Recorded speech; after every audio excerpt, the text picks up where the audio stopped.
Hi, everybody. We are back with week 2 of the Guardian Project's Commander Boxing League series. If you aren't familiar with what a boxing league is, head back to episode 1 in the series. Essentially, we are making decks from a sealed box and adding packs to that pool to edit the deck over a period of time. The rules for Commander still apply. I am again playing with Muldrotha the Gravetide, and this past week I opened packs of Eldritch Moon. So I was able to remove some of the filler from the deck. There were a lot of cards that I just needed to add so that I hit 100 cards. And I leaned a little harder into the graveyard strategy. I have some Delirium cards, some self-mill, and a couple of draw cards. So hopefully I can show this deck a little better this week, and I'm excited to show it off. Chris, Kelsum Gaming, what are you playing this week, and what changes did you make? Right, so I'm still playing Golos Tireless Pilgrim. I'm still playing 5 color, more or less medium friends, I called it last week, with a few more friends this time. Last week I opened War of the Spark packs because I want to really lean into the kind of the medium friends Planeswalker theme, try and give a little bit more of a direction, knowing that each War of the Spark pack contains minimum 1 Planeswalker in it, so I was going to get a decent amount of that. Also, the fact that War of the Spark has 50% or more of all proliferate effects available in Magic the Gathering right now, because each of these Scars of Mirrodin blocks for proliferate originated only has 3 to 4 effects in each of those given sets. So in the process of doing that, I was also able to get a bit more direction outside of the Planeswalker, as a little bit better, less conditional removal. Remove some of the more generic, like elemental, vanilla-ish elementals that were kind of filler in the deck from the box, trying to kind of fill up the creatures in the set, try and push them some damage through. So it should have a lot more direction this week. I'm really excited to see how it turns out. Wonderful. And Chris at Chi-Style Gaming, what are you playing this week, and what changes did you make? Yeah, so I went with last week I was playing Umori. This week I'm showing up with Gyruda. I ended up doing a complete overhaul. Last week, going into the week, I thought for a while about Umori or Gyruda, and I started with Umori because I felt like I had the best set of cards out of my Ikoria box in Golgari colors, but I've pivoted and I still lean into the black color identity because with Gyruda, because that was one of my singular most, I guess, prevalent color combos. But the reason I switched to Gyruda primarily is because of the Shark Typhoon, as well as last week I opened 6 packs of War of the Spark as well, and pulled a couple of the uncommon planeswalkers in blue, both Kasmina and Narset. So the deck is centered kind of around control, a little bit of draw power, and the win cons are basically evasion and certainly Shark Typhoon. That's what I'm hoping to dig for and find. Awesome, and it looks like Kelsum Gaming has got a couple of flying shark tokens over there. Wonderful. And Bruce, what are you playing this week? What did you open last week, and what changes did you make? So I'm sticking with Verazol, the split current as my commander. So again, I retained a lot of the kicker related stuff that Zendikar Rising provided. I opened Throne of Eldraine last week, and I made 8 changes. Took out some what I thought was largely filler, and put in some, a hard removal, like a hard counter spell, a mana dork, some ramp, some card draw. Sort of the big ticket items were like a Stonecoil Serpent, a Sage of the Falls, which allows for some filtering, and then a Folio of Fancies, which can perhaps enable an alternate game plan of some mill if I can get there. Nice. Well, I am very excited. If you checked out game 1, you will see how I guess obviously you will have seen how these decks played out. So I'm interested to see how much these changes really make to these decks.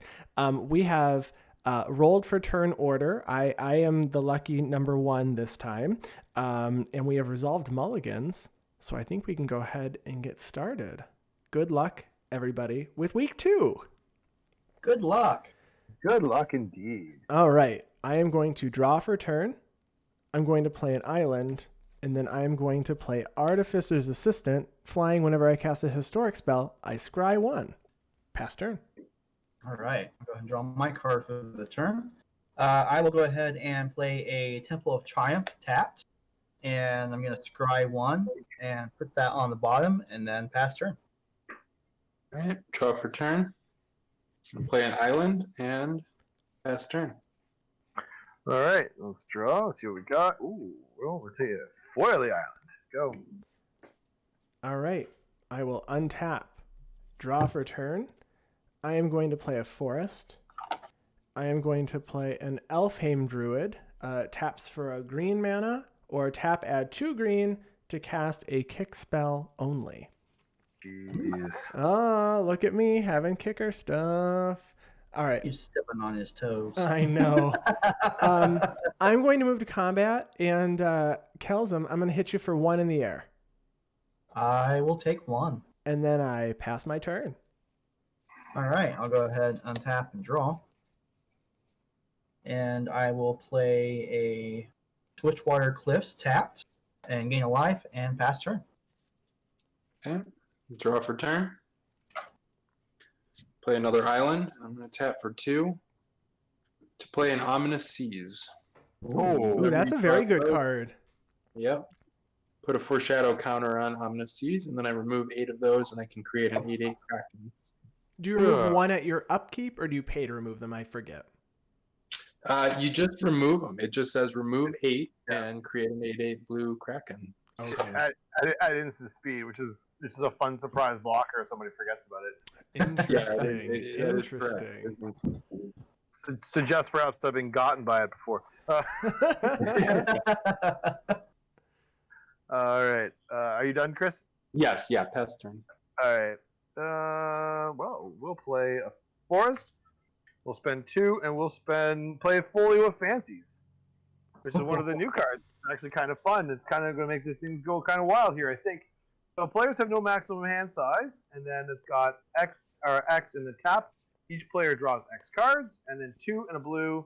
A tap. Each opponent puts a number of cards equal to the number of cards in their hand on top of their library into their group.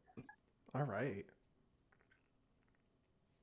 That seems fun. I'm pretty It does. jazzed. I like stuff in my graveyard. Muldrotha says thank you. Oh, it draws.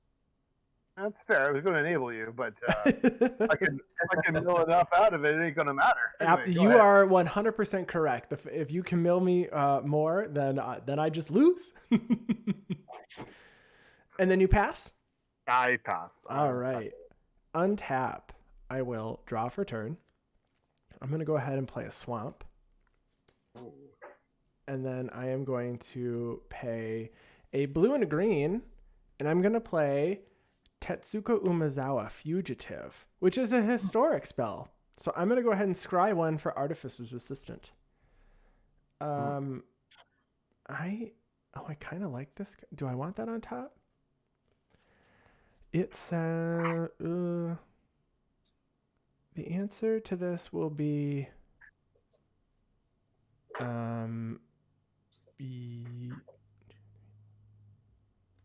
no, I'm gonna put that on bottom. All right. And then I am going to move to combat, and I am going to swing. Oh, Chris, you gained a life? Yeah. All right, I'm gonna hit you for 1. Again? I'm gonna get you to you're gonna go to 39. So you got chosen. And then after that, I pass the turn. All right. Salting, like rub a little salt in it there. I'm gonna go ahead and play a forest, and then I'm gonna pay for a blue, a green, and a red, and I'm gonna cast Risen Reef. Ooh, that's a good card. I get to look at the top card. It's not a land, so I get to put it into my hands, Excellent. and then I'll pass turn. Great little guy. Great little card there. Turn.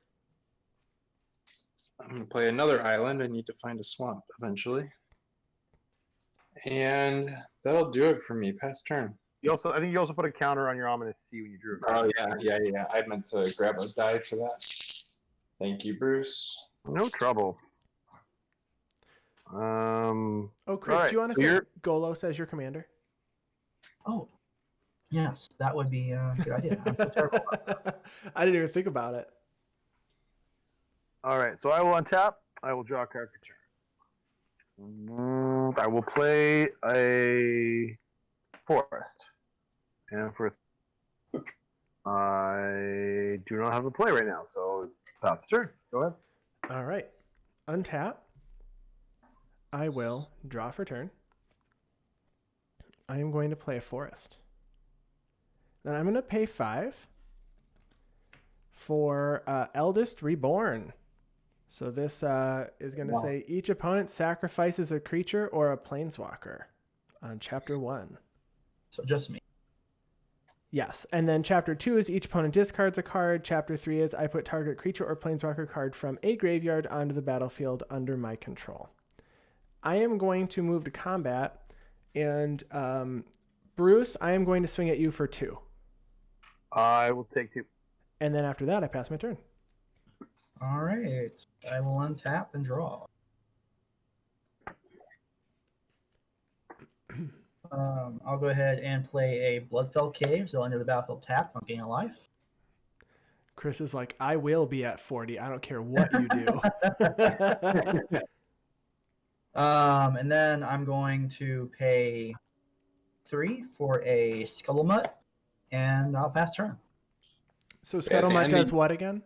It's a 2/2 Scarecrow. I can tap it to add 1 mana any color, or can tap it to have target creature become the color or colors of my choice until end of turn. Okay. And then end of your turn, I'm going to pay 1 to cycle a memory leak. Okay. I discard it, I draw. That's going to trigger Ominous Seas to 2. And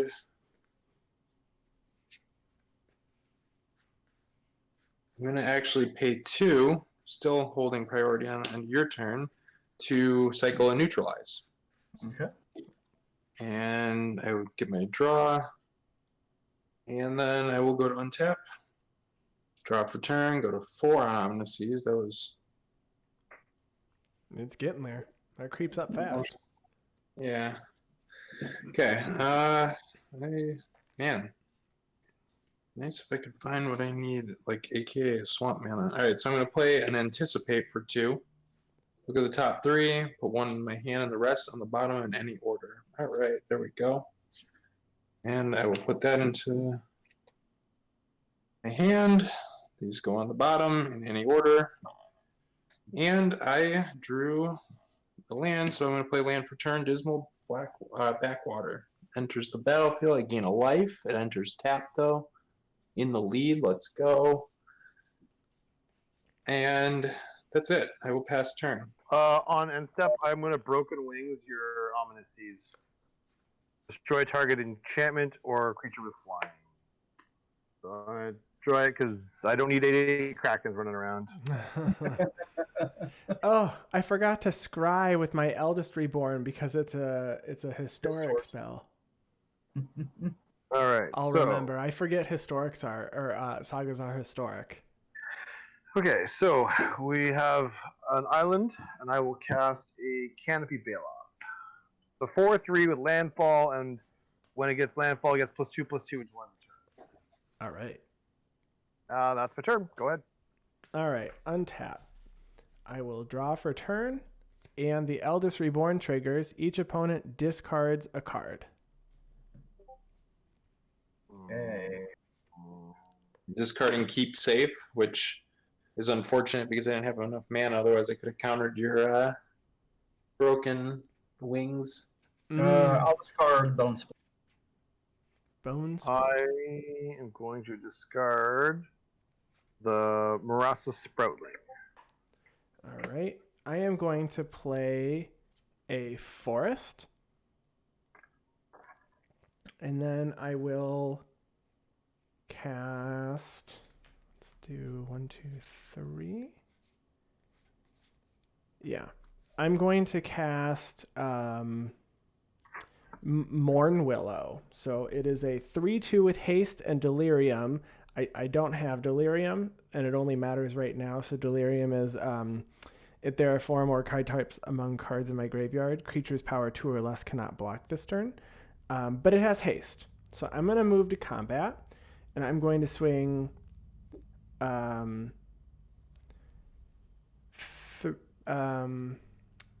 at Kelzum and 2 at Bruce.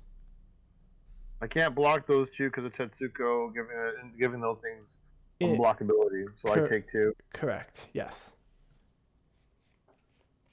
All right. Okay. And then after that, I will pass my turn. All right. I will untap. Draw my card for the turn. I'm going to go ahead and tap 5 and cast Golos. Nice. Yeah. And I'll go ahead and tutor. And, oh, hey, Lotus Bloom right there. Lotus Bloom. Hey, we've seen that before. Looks reminiscent of something we've already seen. Yeah. Uh-huh. I don't see any forms. Oh, not yet. Not yet. Maybe we'll get those little scooty scoots soon. Right? Bruce doesn't even want them yet, right? You want it when 6 lands are out. I don't want them yet. You want them yet. Get them on turn 6, play that land, make another one. Gosh, that card is really good. And after that game, I looked up some discussion on that. And even in fully built decks, people are, the discussion is that card's just really good. Yep. Yeah. Mm-hmm. Okay. Are you sacrificing lands to Lotus Field? Yes, as they require. Sorry. Let's see here. I will go ahead and sacrifice Forest and I'll look at it.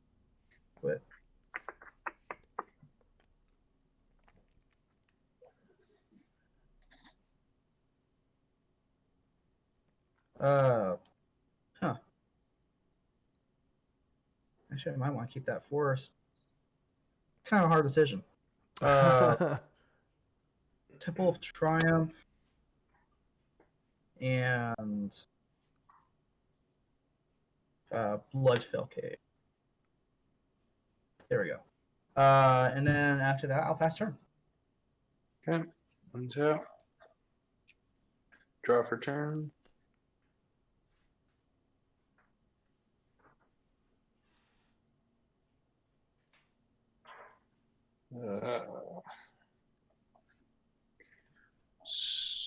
So let's see here.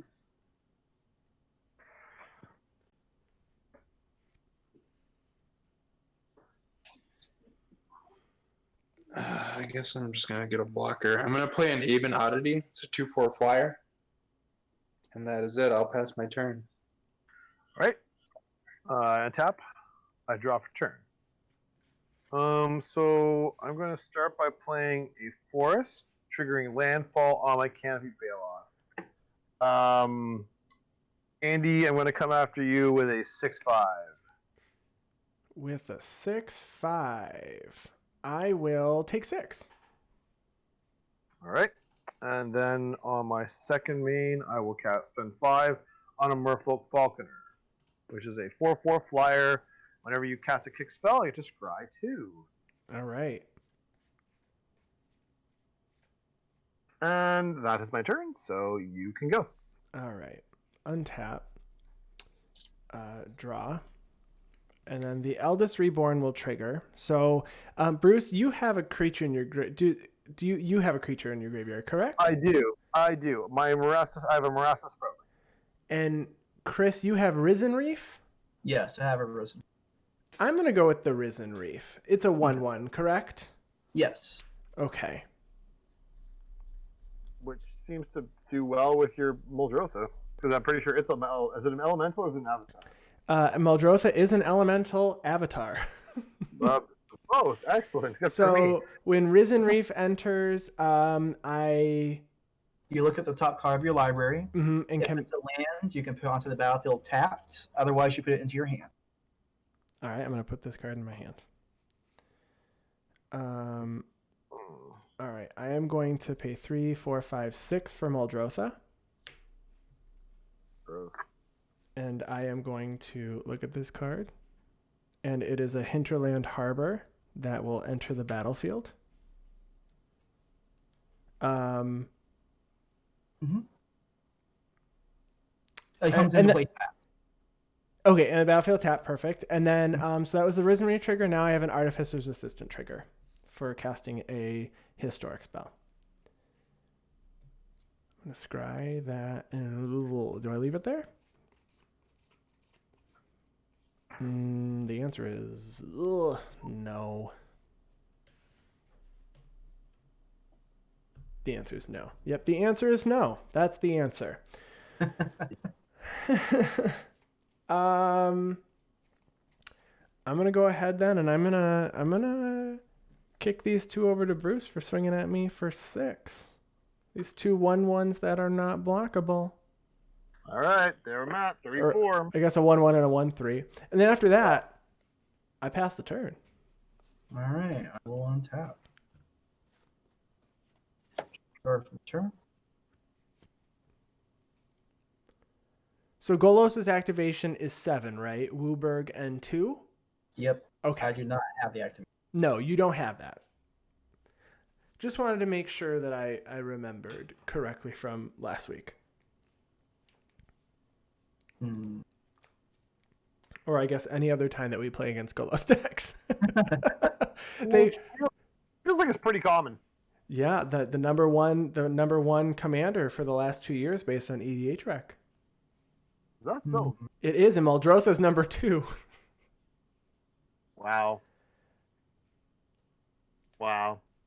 I am going to tap for 3 red. And cast Krenko 10 Street Kingpin. Ooh, that's a great card. Good one. We did not see that guy last week. Well, obviously, because you just added it from War the Spark. Indeed. And then after that, I'm going to pay a green and a blue. I'm going to cast Vivian's Arcbow. Ooh. So for 1 in the green, and I can it's 1 in green. It's a legendary artifact. I can pay X and tap it and discard a card.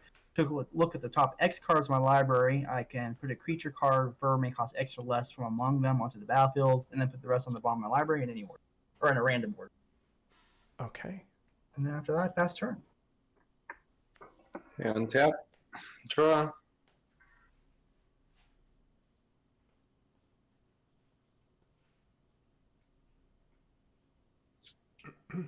So I'm gonna pay 4, play a Casmina.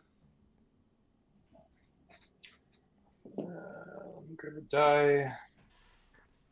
She enters with 5 loyalty. I should have the wizard token somewhere. Give me 1 second. All right.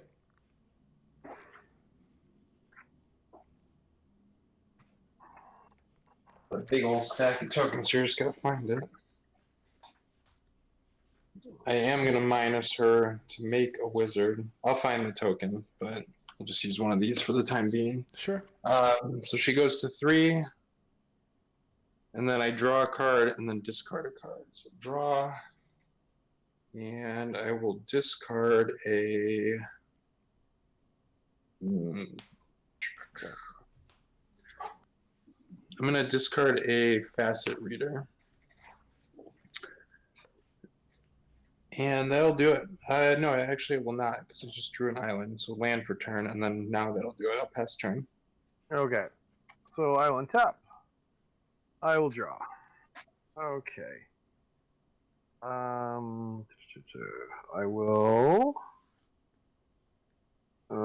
play a forest, triggering landfall on my Canopy Bailoff. So it's a 6/5. Andy, I will attack you with my Canopy Bailoff. Sure. I will block it with Morn Willow. Alright, more Willow can die. It can just die. Then I will spend 1, 2, 3, 4 on a Reclaim the Wastes kicked. And so I search through my library for basic land. If it's kicked, I go find 2, put them in my hand. All right. Okay. So that's grand. So there they are. There's the 2 lands. I'll shuffle up. And that will be my turn. So you can go. All right. Untap. I will draw for turn.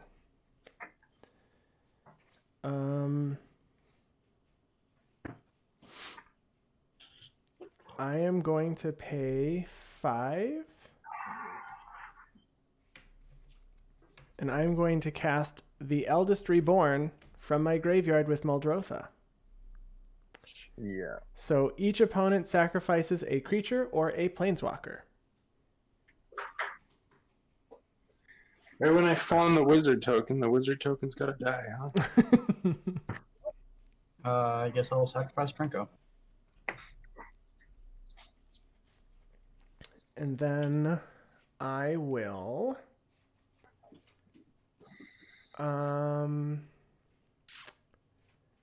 let's see. Golos is a 5/5, right? 3/5. A 3/5. All right, I'm going to move to combat. And I'm going to swing... Bruce, I'm going to swing at you for 3. Mm-hmm. And Chris, I'm going to swing at you for 6. I assume you're swinging at this, Chris. You ask. I'm swinging at Kalzum. This is a 1/1.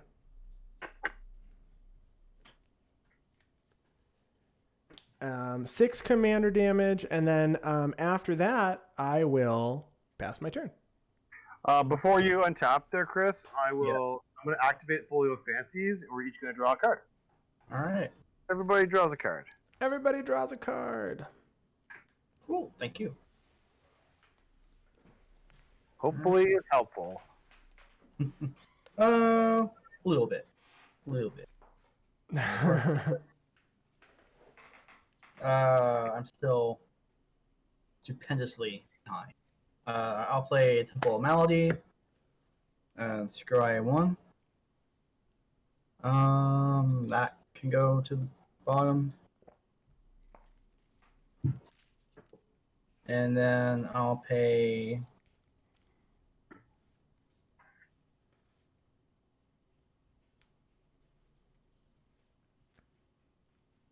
a black, a green, and a blue for a Leyline Prowler. Ooh, that's a good one. That was a good one. I like that card. I like that. That's Muldrotha protection. Yeah, it is. Gotta quit being beat up somehow. I will then. Yeah, I'll pass her after that. Okay. Untap. Draw for turn. Okay.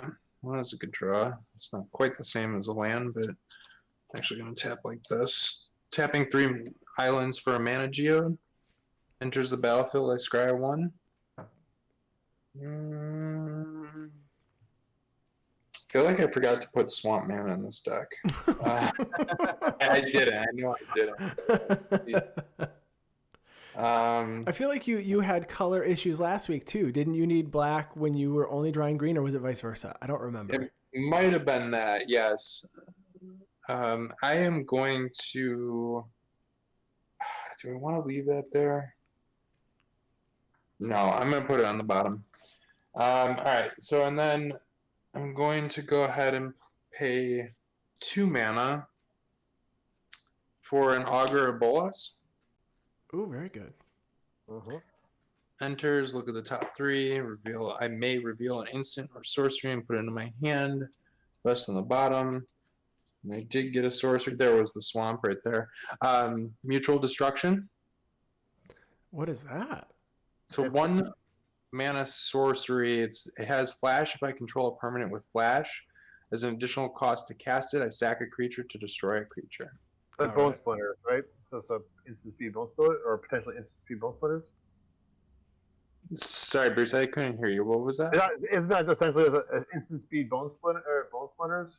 Yeah, it can become an instant speed Bone Splinter if I have permanent with flash, which I don't currently.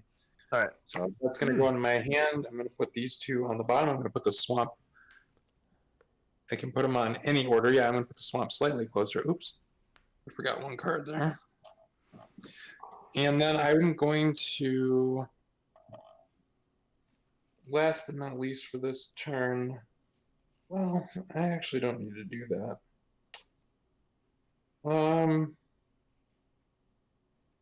Yeah, all right. I'm going to minus Kasmina to 1 to create a wizard, draw a card, and I am going to discard a.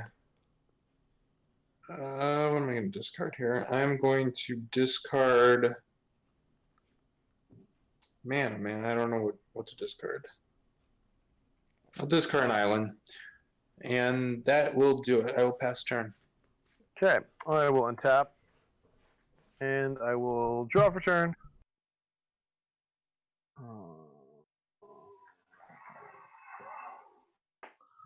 I'm going to play this island, and while you are tapped out, Andy, I'm going to spend, well, almost tapped out. You have what, one available? I have two. I have a blue. Okay, well, we'll try it. We'll see if you got the negate in hand. We're going to try Colony Ambush, so my Merfolk Falconer fights Tetsuko. Oh, okay. Yeah. No, that happens. Okay. I realize Tetsuko may come right back, but fair enough. Yeah. I've got to do something to try and stem the bleeding. Anyway, that's the end of my turn, so you can go. At the end of your turn, I'm going to cast Grapple with the Past to put the top 3 cards in my library into my graveyard, then return a creature or a land from my graveyard to my hand. Ooh. Any responses? On here. Okay.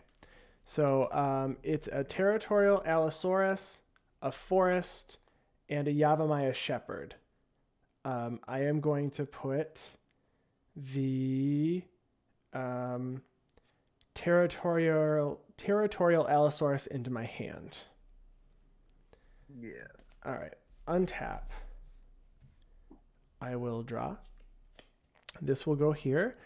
Each opponent discards a card. I discard a forest. I will discard Leyline of. Discarding a Lurking Deadeye. All right. I am going to play an island.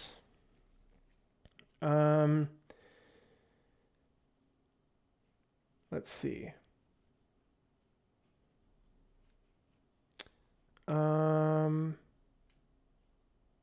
Actually, no, I'm not. I'm not going to play an island. I'm going to play this forest for my graveyard with Muldrotha. I'm going to cast 1, 2, 3, 4, 7. I am going to cast Territorial Allosaurus Kicked. So if it was kicked, it fights another target creature. What do we have out there? So I just want to say I have Casmina on the field. I think because you're kicking and you have to choose a fight target, it would cost you 2 more to cast if you target something that I have. Okay. It only costs 2 hours. The triggers when it enters the battlefield, so it's already been cast, isn't it? Is it? Yeah, it says when it enters the battlefield, if it was kicked, it fights. Okay. Yeah, never mind. I thought it was cast. I'm gonna have it fight Golos. I think there's 7 mana over there. There's 7. I am going to pay 2, and I'm going to cast Tetsuko Umezawa from my graveyard. And I am going to scry for Artificer's Assistant. I think it's going to work. Yeah, it has. I'm going to put this on bottom. All right, and then I'm going to move to combat, and I am going to swing 6. Yeah, Bruce, you have a flying 4 something, right? It's a 4/4. It's a 4/4, and that's all you have open, right? That's all I got, because I've got the Folio Fancies. It's the only other permanent on my battlefield that's not a land. All right, Bruce, I'm gonna swing at you for 6, 7, 8.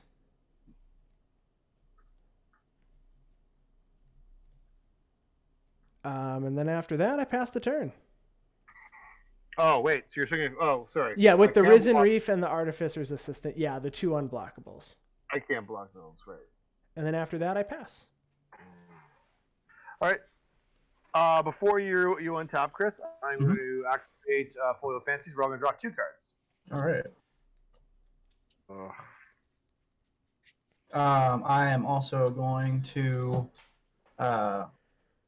tap Lotus Field for 3 green. I'm going to actually no, I won't. Okay, I'll just go ahead and get mine. Untap and draw. I'll play my land for the turn.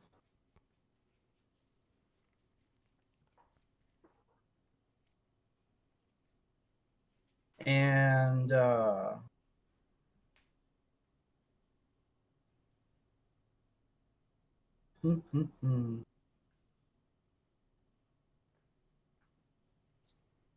going to go ahead and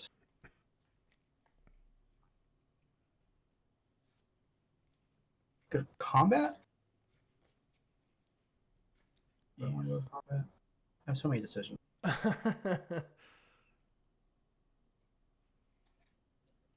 can do that, but that might not be pertinent right now. Yeah, I think this play. I'm going to go ahead and pay. God, what's this? So I have white, blue, black, red, green. So I have all 5 of my colors. I don't really need my more. Yeah, I'm going to pay tap for 3 white and 3. And I'm just going to go ahead and cast Planar Cleansing. Yeah. All right. That's the thing. Yes. That destroys all non-land permanents. Is that correct? Yes. All right. Yes. All right, Risen Reef back in your graveyard. I'm putting Muldrotha in the command zone. And after that, that's turn. I'm actually going to say thank you for casting that. I was going to echo that. I'm like, thank you. Yeah, something I had to give there. Golos, Fair, right? fair enough. Fair enough. I feel like so far this deck has 100% done way better than last week. It is, yeah. You've been the threat so far. It did. It's doing Muldrotha things. All right, so played an island for turn. What do I want to do? I'm going to go ahead and just cast my commander. I'm going to cast Gyruda. So we're all milling 6.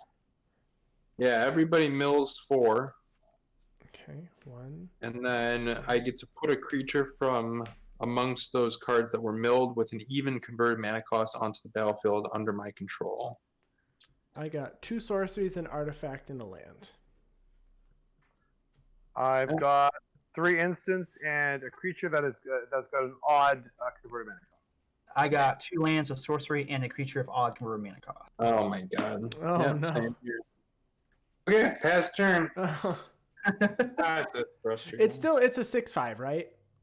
It is. It's a 6/6. Yeah. Okay, it's still a beefy creature. It's a vanilla 6/6 for 6. No big deal.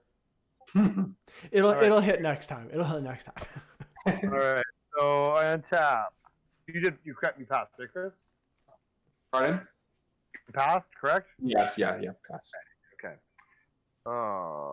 This is not what I want to look at, really, to be perfectly blunt. Okay, so we'll play that, and then I'm going to spend 1, 2, 3 on a Balaget recovery, and I'm going to go get back my Into the Royal that I just milled into my own yard. And then I am going to have Which card did you add, Bruce? Into the Royal? Into the Royal, yes. Okay. I'm going to go spend 5 to make my Verazol a 3/3. All right. So I have my commander on the battlefield. Keep me honest. Into the Royal, 2 mana instant, return of a non-land permanent, and then 2 mana to kick it for a draw? Yes. Okay, thanks. After that, And that's my turn, so I can I'll pass my turn. all right. Untap, draw.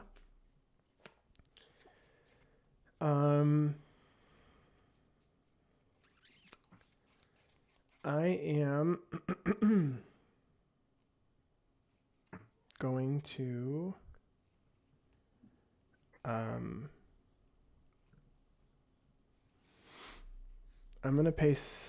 Oh no, that costs 8, not 7. 1, 2, 3, 4, 5, 6, 7, 8. I guess. No, I don't know if I do that then. I'm gonna go ahead and play.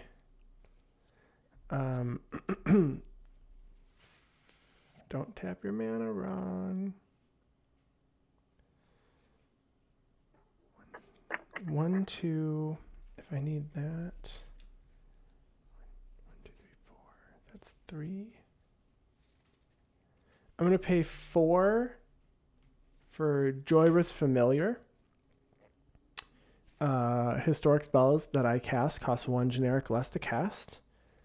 And then I'm going to pay 1 for a Song of Freyalise. Until my next turn, creatures I control tap to add 1 mana of any color to my mana pool. That happens on 1 and 2, and then on 3 I put a +1/+1 counter on each creature I control, and they gain Vigilance, Trample, and Indestructible until end of turn. And then after that, I pass the turn. Okay. Untap, draw.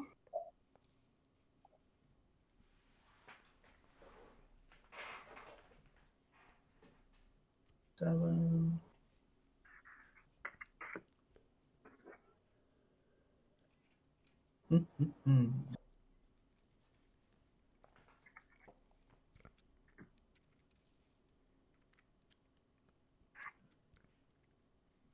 I'm gonna go ahead and just cast Golos again for 7.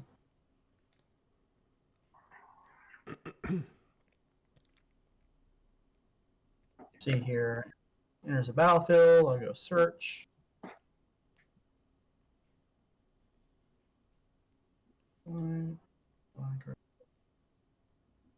Really need more.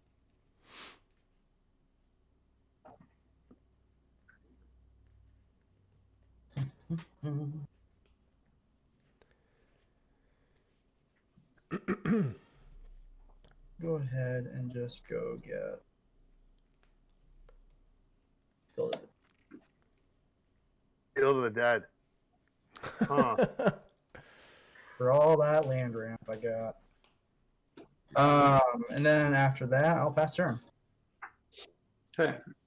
Untap all my islands and this draw. Hey, there we go. There's a swamp. There's a swamp. Fortunately, this deck doesn't have any cards with 2 swamp in its casting costs, if I remember correctly. Okay, so I will go right to combat, and I'm gonna attack Andy for 6. I have no blocks. Okay. And then I have 6 Gyruda damage. That's it. Pass turn. All right, I will untap. And I will draw a card. All right, so I will play this island. And I will 1, 2, 3, 4, 5 for a Sage of the Falls. And so it says whenever Sage of the Falls or another non-human enters the battlefield under your control, you may draw a card. If you do, discard a card. So I will draw, and I will discard an island. I too will move to combat, and I'm going to attack Andy for 3 with my Verazol. I will take 3. And that will be my turn. All right. At the end of your turn, I am going to flash in Narumeha, Master Wizard, because she costs 1 less because of Joyous Familiar. Any responses? Nope. Is she the one that copies instants and sorceries? Yeah, it's only when she enters. So she's just Okay. going to be a 3/3 that gives other wizards +1/+1 now. Okay. Yeah. That's what I thought. After that, you're done?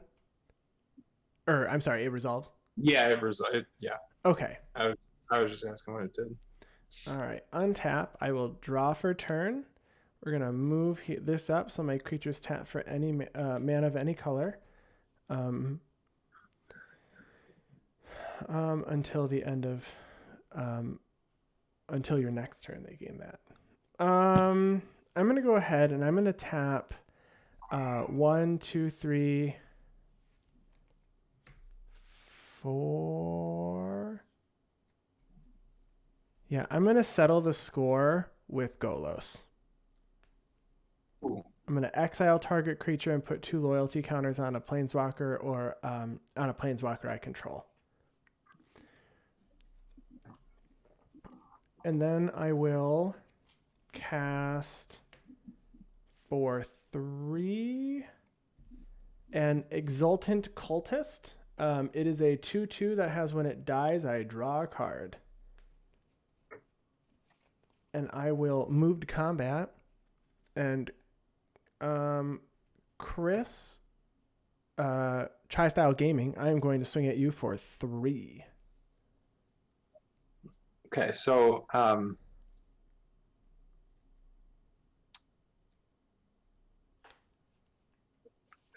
gonna go ahead and take it and go to 38. And then after that, I will pass my turn. So end of your turn, Andy. I'm gonna flash in. Keep that untapped. 1 black and 5 blue. I'm gonna flash in a Blitz Leech. Okay. 5/2. When it enters the battlefield, target creature an opponent controls gets -2/-2 until end of turn. Remove all counters from that creature. I'm gonna target Verazol. Ooh, and remove all counters from it? Yeah. Ooh. What I am going to do is do I care? No, I don't. It can die.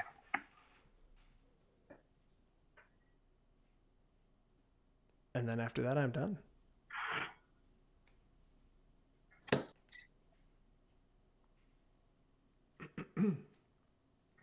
Could I? What I was hesitant on. Could I have flashed in the Blitz Leech and used it as a blocker? Yes. That's what. Okay, just double checking.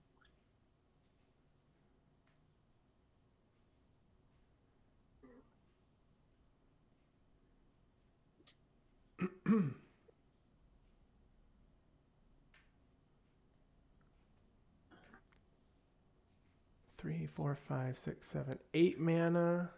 Okay.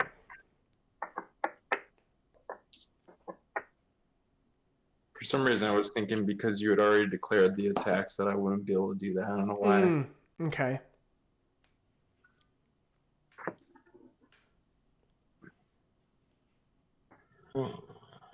There's a lot of thinking when you get further into the game, for sure.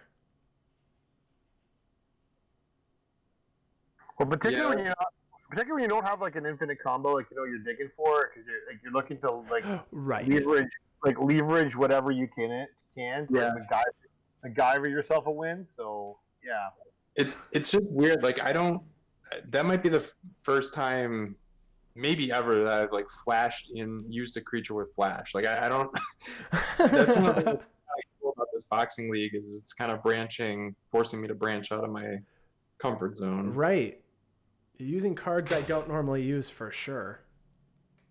Mm-hmm.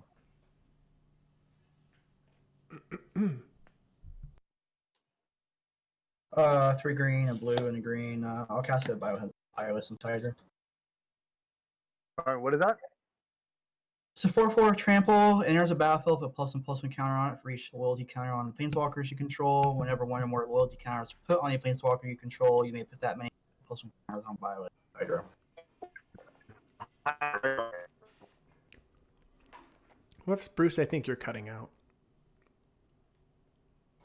Pass turn after that. Pass. Okay.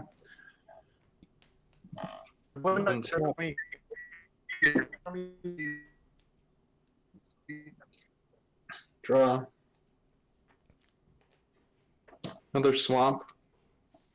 There they all are. Found them. Got him. Yeah. Start hitting them. Sorry, I'm okay with land right now. So I'm gonna pay for 4. Move this around like this. I'm gonna pay a Bushmeat Poacher. It's a 2/4, and I can pay 1 generic to tap, sack another creature, and gain life equal to that creature's toughness, and then I can draw a card as well. Okay. Off that ability. A limited all-star. It is, yeah. And I feel like in limited EDH all-star potentially. Andy, what blocker do you have there? I have a 2/2 that when it dies, I draw a card. Okay. All right. So, Calzone, Chris, I'm gonna swing at you with Gyruda for 6. And Bruce, what's the power toughness on yours? Is it 1/2? 2/5. 2/5. Oh wow. Okay.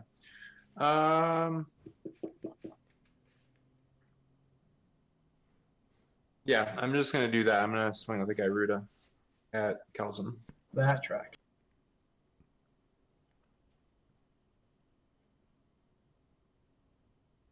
Pardon? Good to go. I took 6. Okay, and then that's it. I will pass. All right. I will untap. Untap. Draw for turn. I will play a island.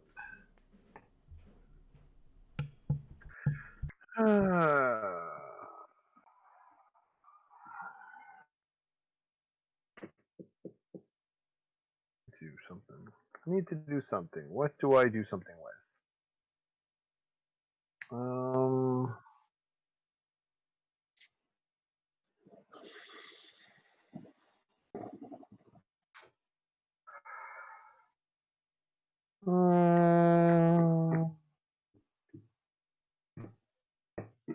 Spend 6 on a Cunning Geyser Mage kicked. And when it's kicked, it returns up to 1 other target creature to its owner's hand. What's the power? It's a 3/2. 3/2. Wow. So what am I returning though? That's really the $1 million question here. $1 million question. I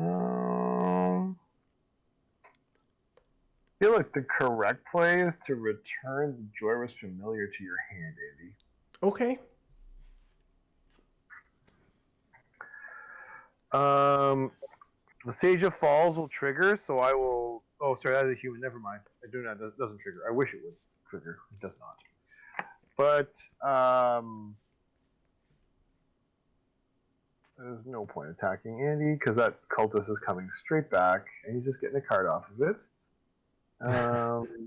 Well, it's true. Like you're just looking to let it be a source of cards. I would love it to just die. I know, like that. Like I don't want to. I'm gonna pass. I'll pass my turn. Go. Okay. Untap. Fruitless attack there. So Draw for turn. We are going to go to 3. I will put a +1/+1 counter on each creature that I control. They gain vigilance and indestructible and trample until my next turn. I am going to play a forest. And then I will... 8. Do I do that? Sure. 4, 5, 6, 7, 8. Yeah, I'm gonna cast a Baloth Gorger Kicked. It's a 4/4 that will enter the battlefield with 3+1/+1 counters on it. Mm-hmm. I am going to play No Escape. Okay. That's a counter spell, right? Counter target creature or planeswalker spell. If it's countered this way, exile instead of putting it into the owner's graveyard. Scry 1. Okay. That's out of here. It's out of here. I will leave that on top. All right. And then I am going to move to combat and Don't do it. what is the toughness on your creatures? I've got a 5/2 and a 2/4. Okay. I'm going to swing Exultant Cultist at you, Tri-Style Gaming, and Narumeha at Kelsum Gaming. It's a 3/3 at Tri-Style Gaming and a 4/4 at Kelsum Gaming. I'm going to put the 2/4 I have in front of the 3/3. It is indestructible, just so you know. I have a 2/4. So. Oh, you're right. Okay. Yeah. Okay. I guess that happens. And then after that, I pass my turn. I was waiting for like Fatal Blow. No. No. Like, oh, man. I'm pretty sure that's not in these sets. Oh, actually, I'm sorry. Nope. I lied. This is a wizard. It would get +1/+1. Do you want to change that? So it's a 4/4? It is a 4/4. Yes. Yeah, then I'll take 4. Okay. My apologies. No worries. And after that, then I'm done.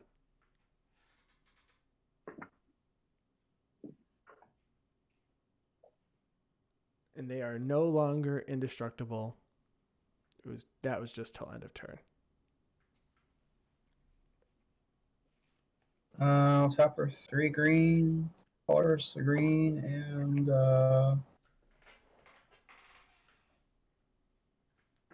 green. I'll cast Argos. Ooh, Gargos. No, I'll pass turn. It's in what, 8/7 or 8/6? 8/7. 8/7. 8/7 fights everything. Yeah. Yeah, 8/7 fights everything. Okay. The only thing gets removed like everything else.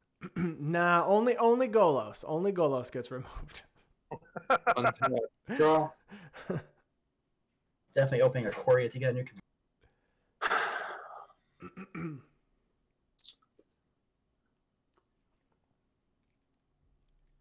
6, 8. Oh, man.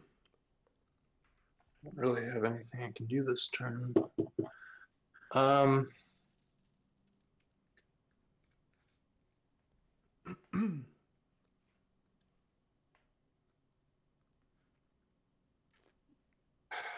I will go to combat, and Andy, I'm going to attack you with Gyruda for 6.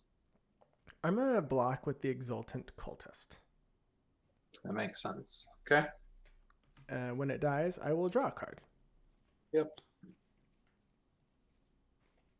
And that is it. Pass turn. On end step, I'm going to cast Deliberate.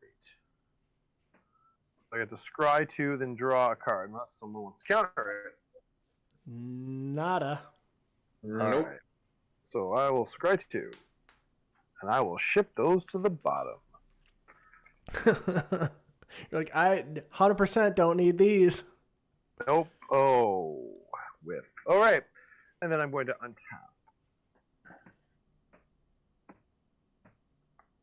I have a very large pile of land and nothing to do with it. You had that happen last week when we played with the Scoots. You had like 4 land drops in a row, and you were like, actually, I don't mind just drawing land at this point. Well, I definitely just scried 2 more to the bottom. And, oh, wow. So, yeah, about that. That's a thing. Well, so I can do this for 1, 2, 3, 4, and 5. That is a veteran adventurer that's reduced by 1 because I control a wizard. Actually, I control a pair of wizards, but anyway. Okay. So it's a 5/5 with vigilance, apparently. Oh, that's great. That's a solid creature. It's a big lad. So I think at this point I'm gonna. Yeah, I'm just gonna pass my turn. All right. Go ahead. Untap. I will draw for turn. I am going to play a forest.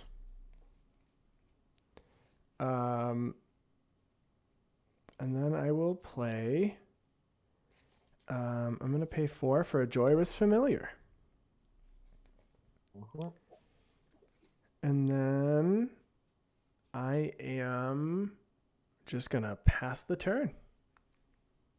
So end of your turn, I'm going to play a Dark Bargain.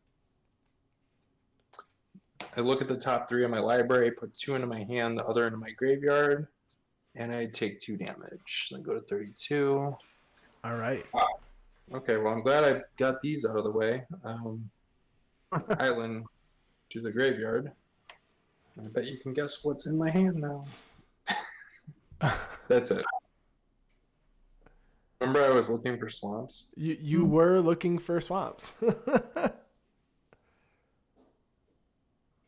I sense no more. I'll play a mount with my land for the turn, and that will trigger Field of the Dead, and I'll get a so spooky 2/2 zombie. Zombos. Yeah. For all the land range that's in the course. And then after that, Is that the Night King? that That is is a neat token. Who's that by? Arcade Post. Oh, that's great. I probably have asked you this. I love it.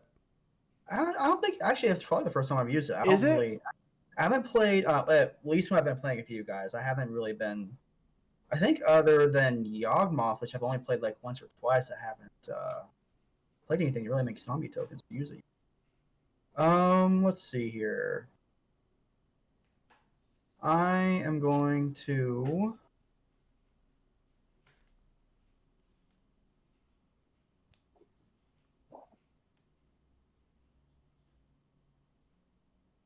pay for 3 red and a colorless and green. I'm going to cast Sarkhan the Masterless. Ooh, that's a great one. Right. After that, Doesn't that put counters on the vision on the Hydra? it does. It's only if I want. Only when I add it. Actually, I'm not adding counters to it when it enters the battlefield. They come with it, but when I use the loyalty abilities, it will trigger it. Okay. That's great. I'm gonna +1 Sarkhan, so he's gonna become a 4/4 dragon with flying until in the turn. And when I plus him, the Bioessence Hydra is gonna get a +1/+1 counter. Nice. And then I'm going to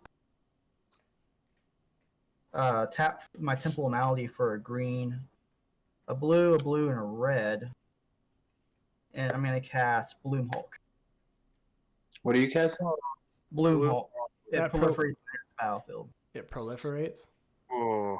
Ooh, what's Sarkon's ultimate? I don't remember, honestly.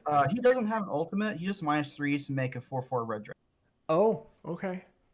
And the static is nasty though. The static, if every dragon is in the battlefield, if you attack, it just pings stuff. So it's whenever a creature attacks me or a planeswalker I control, each dragon I control deals 1 damage to that creature. Oh, okay. Yeah. So if he starts making Dagrons with that thing, it's going to be real tough to fight through it all. Okay. Yeah. Yeah, fair enough. I'm going to go ahead and convolute the Hulk that you just played. Okay. And then after that, I pass turn. Okay. Oh, man. Just debating if... I guess that. at end of turn, actually, I'm gonna go ahead and I'm gonna dark bargain. I'm gonna dark bargain from Dominaria, not Ikoria. Yeah, I hope yours is more. I hope the Dominaria version is more effective. I'm gonna look at the top 3, put 2 in my hand, or put 2 into my hand and the other into the graveyard, and it deals 2 damage to me. I'm gonna put I'll put this and this into my hand. I'm gonna put Uragos, the empty one, into my graveyard and take 2 damage. Can't cast things that have double black mana when you only have 1 swamp.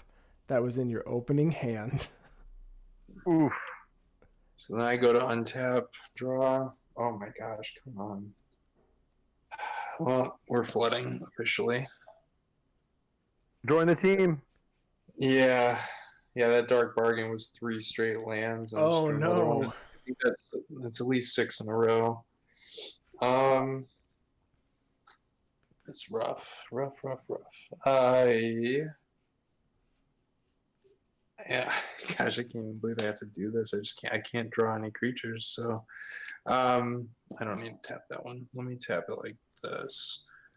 So we're gonna go 3 island, and I'll actually just go 4 island, like that. So for 6, I am hard casting a Chittering Harvester, a 6 mana 4/6. I'm all about those vanilla creatures this game, apparently. I need blockers and board state and stuff that I could potentially sacrifice to gain some life and draw cards. So I'm going to play the Chittering Harvester, and gosh, that Sarkin is going to be real trouble. We got trouble. Right? Here in River City. Yeah. Anybody? Yeah? The China- music man? Trying to fight through the Gargos is no easier. Like Sarkon and Gargos, like that's a problem. Like that's a big problem. Yep, I know. I love it. I am jealous that I did not get... I mean, those things are really good on the board in a limited commander game. I like it a lot. I think with regular commander, I think they'd be very good too. Yeah. That Sarkon, I love that Sarkon. Like no one talks Sarkon. about him. Yeah. He's excellent. I have a Zerillan deck, and as soon as that thing came out, I put Sarkin in. It's just way too good. The Gargos is an 8/7, right? Yes. All right, and the one that's got the 1/1 counter, is it a 5/5? Yes, it's a 5/5. Okay. All right, so I'm gonna go to combat, and I'm gonna attack Sarkhan with Gyruda, and I'm gonna hold priority on that declare attacks to play a mutual destruction. And I'm gonna sacrifice my Blitz Leech, but it has flash because it still sees it on the field. And I'm gonna destroy your Gargos. And when you target it, I'm gonna have it. Okay, Ruda. Sorry. No, actually, no, I don't want him more Gyruda. I don't want to give him fuel. I'm actually gonna fight the harvest. Okay, so yeah, in response to that, I will tap a swamp to tap the Bushmeat Poacher to sacrifice the harvester that you're targeting. But I will gain 6 life for its toughness and draw a card. Oh my goodness. And then All right. Gyruda's coming for 6. I might as well split it die because it's not going to survive my next turn. So, yep.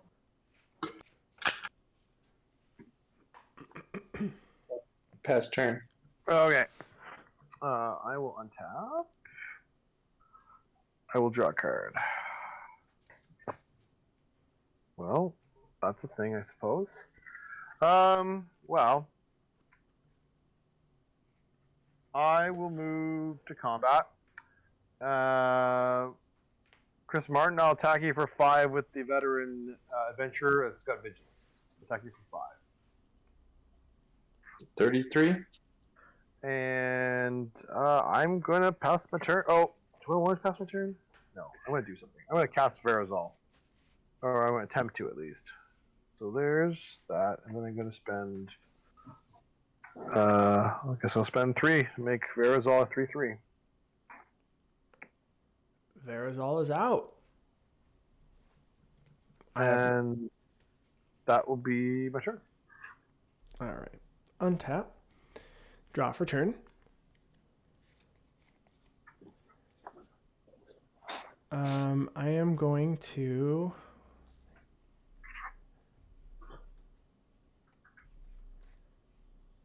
I'm going to pay 8 to cast... I'm going to pay 7 to cast Muldrotha. Okay. And then I am going to play this forest from my graveyard. And then I'm going to play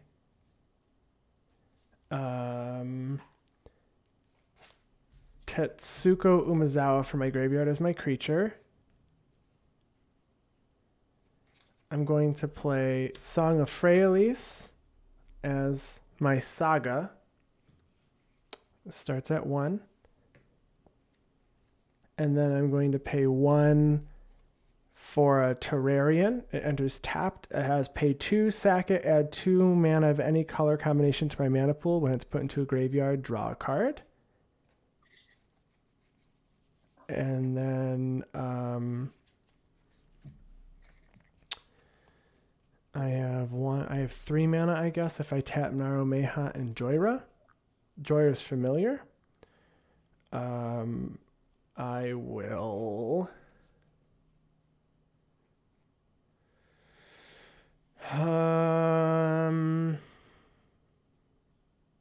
They have until my next turn. I can tap them, I guess.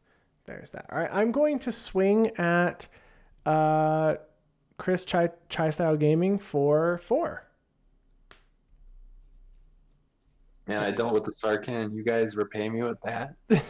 I mean, to be fair, I did remove Chris's Golos 2 times. That's fair. Yeah, I know. I'm just... I hear ya. And then after that, I pass my turn. I'll pay you back, Chris. Don't worry. I got something to help you out. I haven't had 2 more than anything. What 2 more than like more than 2 creatures on the board at times the entire game. Refilled this entire board in 1 turn. Solo, super scary. Hey, I'll untap. Last time it was a little scary. I'm gonna.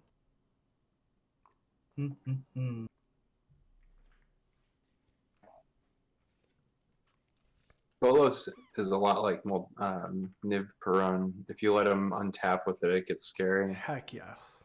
The thing is that I've built this out of a box, and I can cast no more than basically 1 spell a turn because I'm playing 5 color tap lands. Sure. And so 1 Golo activation basically does for me in 1 turn what it does for you guys in 1 turn. Sure. So I think the threat system is a little bit off. I'm going to play Meteor Golem, and I'm going to, when it enters the battlefield, I'm going to destroy Muldrotha. Yes. Muldrotha is actually, I guess then I will.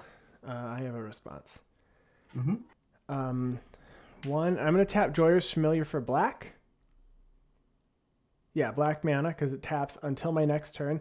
I'm going to Vicious Offering, sacrificing Muldrotha to give Bioessence Hydra -5/-5. Okay. And then I pass turn. Tap.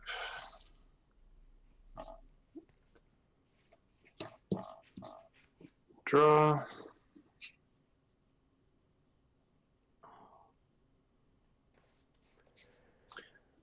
Another island or land, why not?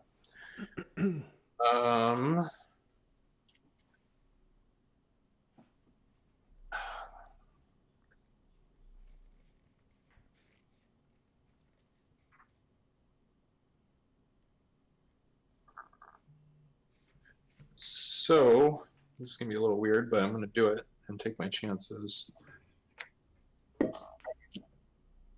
I'm gonna go to combat. Andy, I'm gonna attack you for 6 with Gyruda. Yes. I am going to take 6. Okay.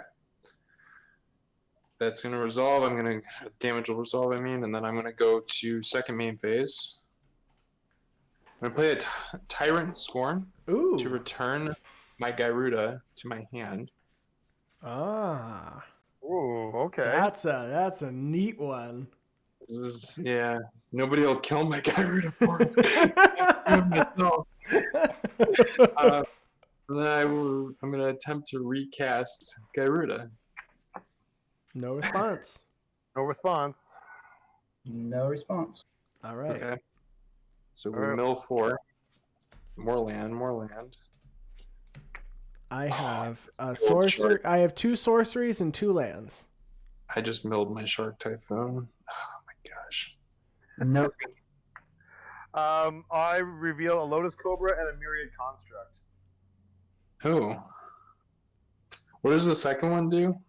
So the Myriad Construct is a 4/4, and it says it's got a kicker thing on it that's not going to apply. But when Yeah. Myriad Construct becomes the target of a spell, sacrifice it and create a number of 1/1 colors construct artifact creature tokens equal to its power. Interesting. Okay. I'm gonna take that. I don't really have. I have plenty of mana, so the Lotus Cobra is not super useful. But 4/4. All right. So this. I'm gonna write a little post-it here because I don't unfortunately have infinite tokens yet, or anything of the like. What's it called again, Bruce? Myriad Construct. Thank you. Okay, I think I do remember this card. Okay, put a Okay, token in that. I don't. I put it in my deck. I think it's in Zendikar Rising, right? Yes, it is. It's got I think I remember it. I did a couple of drafts, and I think I had a few of these. Okay. So that I think is going to do it for my turn. Actually, synergizes really well with the Bushmeat Poacher. Right. I'm going to spend 3 on your end step and cast Solemnity Vision, which says, look at the top 6 cards of your library. You may reveal instant or sorcery card from among them, put in your hand. So look at 1, 2, 3, 4, 5, 6. Well, we're going to put that in my hand. The rest go on the bottom, on my library, on the bottom in a random order. All right, so I will then untap. And I will draw a card for turn. Okay, so this is what we're going to do.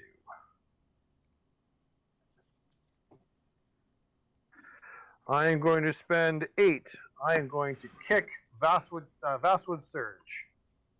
Oh, putting counters on things. Getting lands? That's the intention of, and I'm going to try and remove 2 counters from Verazol to copy it. Okay. At least there's no Scoot Swarm to get to 90 this turn. No, there is no Scoot Swarm right now. So, any responses to copied Vastwood Surges? I passed my priority.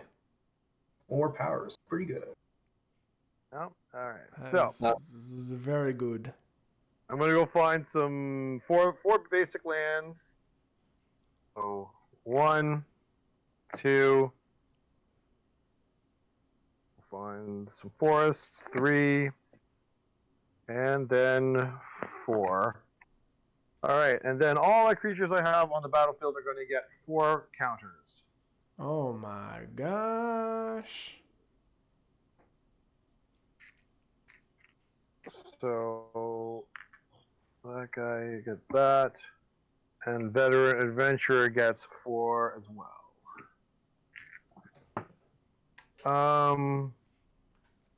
Well,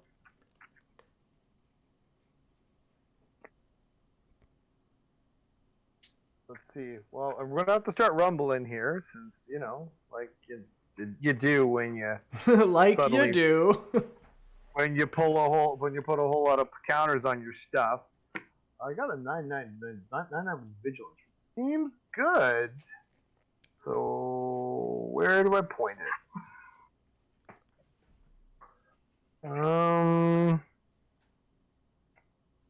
Thinking we're pointing my 9/9 vigilance at Andy. Because I don't really want to point it at Gyruda, because Gyruda comes back and does it again, and that makes me feel bad. Yeah, so I think, Andy, I'm attacking you with the 9/9 veteran adventurer. Yeah, I'm gonna block with Narumeha. Does it have trample? Nope, just got vigilance. All right. That's my turn. You can go. All right. So, Bruce, you've become the problem. Your creatures are so big. Draw. They are rather beefy now. It's true. I'm gonna go here to 2. My creatures can tap and things. I'm gonna play a swamp.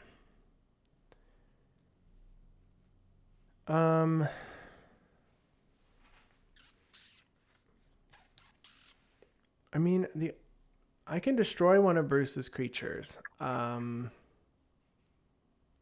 What's the worst thing what do we need gone from what Bruce has? They're all just, Is there anything that's like the best target? Do any of those have flying, Bruce? Nope. So just like do we get rid of the commander? Well, I mean, the smaller creatures can be chump blocked all day long. Commanders, let them put 4 counters on everything. That's true. All right. So I can only remove it by 1, 2, 3, 4, 5. I'm going to cast Yawgmoth's Vile Offering. So Okay. I have to reanimate a creature, and then I can destroy target creature. So I'm gonna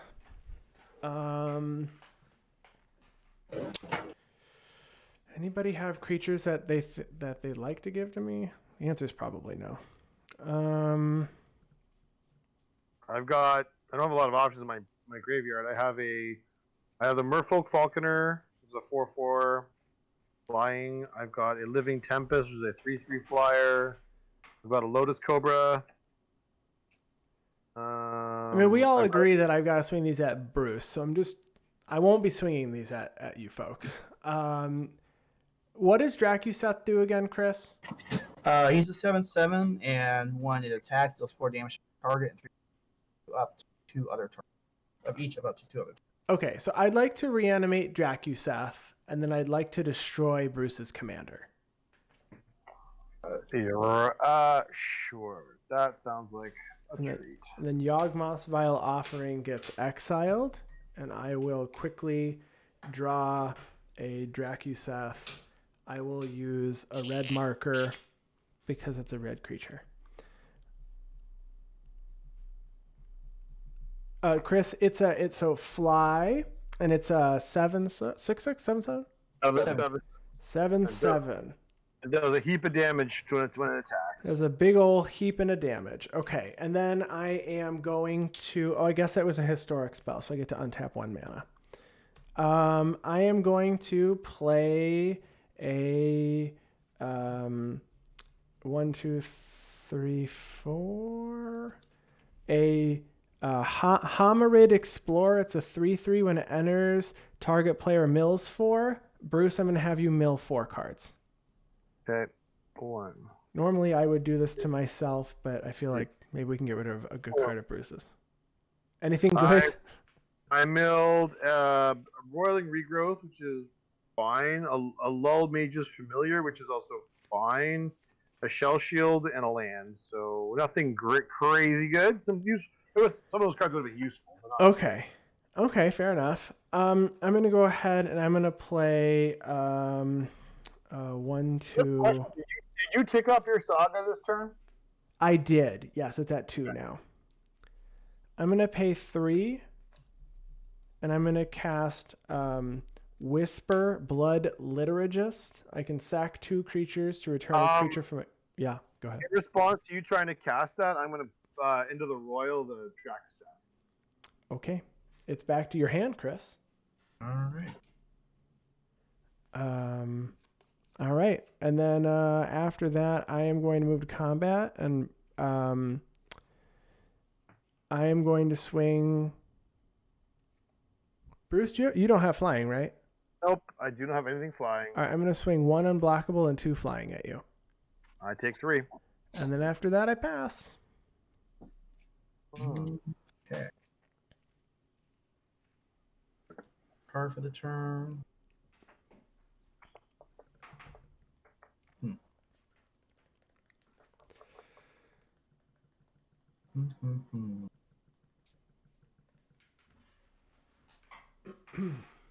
Well, I got to cast Yawgmoth's Foul Offering, so that was kind of cool. That's the first time I ever resolved that. You tried last week. I did try, but this time I'm kind of working with Chris now because he's got that dragon back, so maybe he can. He might have obviously better things in his hand to do, but it's right for the swinging at Bruce. I'm gonna tap 3 black, colorless, and a green. I'm gonna cast Cavalier of Night. Ooh. Ooh. We didn't see that last week. When it enters the battlefield, I'm gonna sacrifice my zombie, and I'm gonna destroy.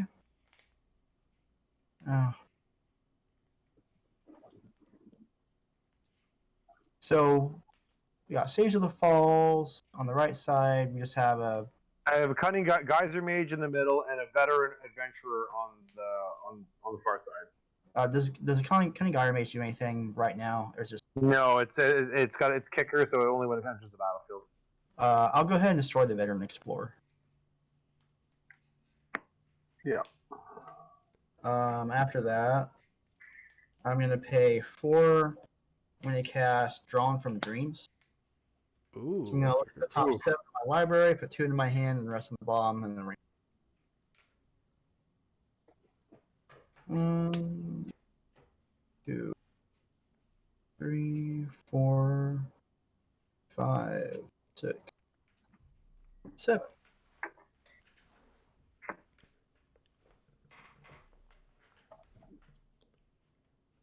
I'm gonna take that right now and put the rest. There are 2. Yes, 2 of them.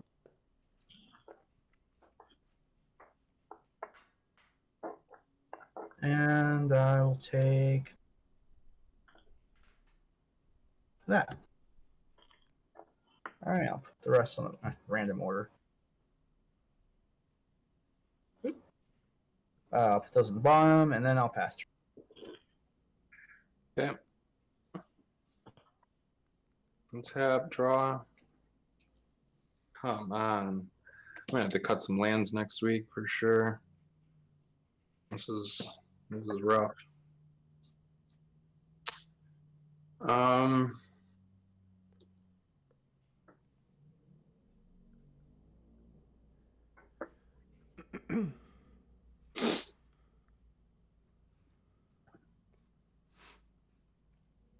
Who's got something that they could kill Gyruda with? I only have 5 power total on the board. I think I'm gonna actually just end up doing it myself again. All right, so Bruce, what are your 2 remaining with the 4/4 tokens on? What are their power toughnesses? So the Sage of the Falls is a 6/9, and the Cunning Geyser Mage is a 7/6. Got it. Andy, I'm gonna attack you again for 6 with Gyruda. I will block with this Hammerid Explorer. Okay. And then second main, I am going to tap my Bush Meat Poacher, sacking Gyruda, putting it into the command zone, utilizing all my... I've actually only cast it once, so I can leave that die like that. I gain 6 from sacking it from the toughness. So I go to 35 and I draw a card.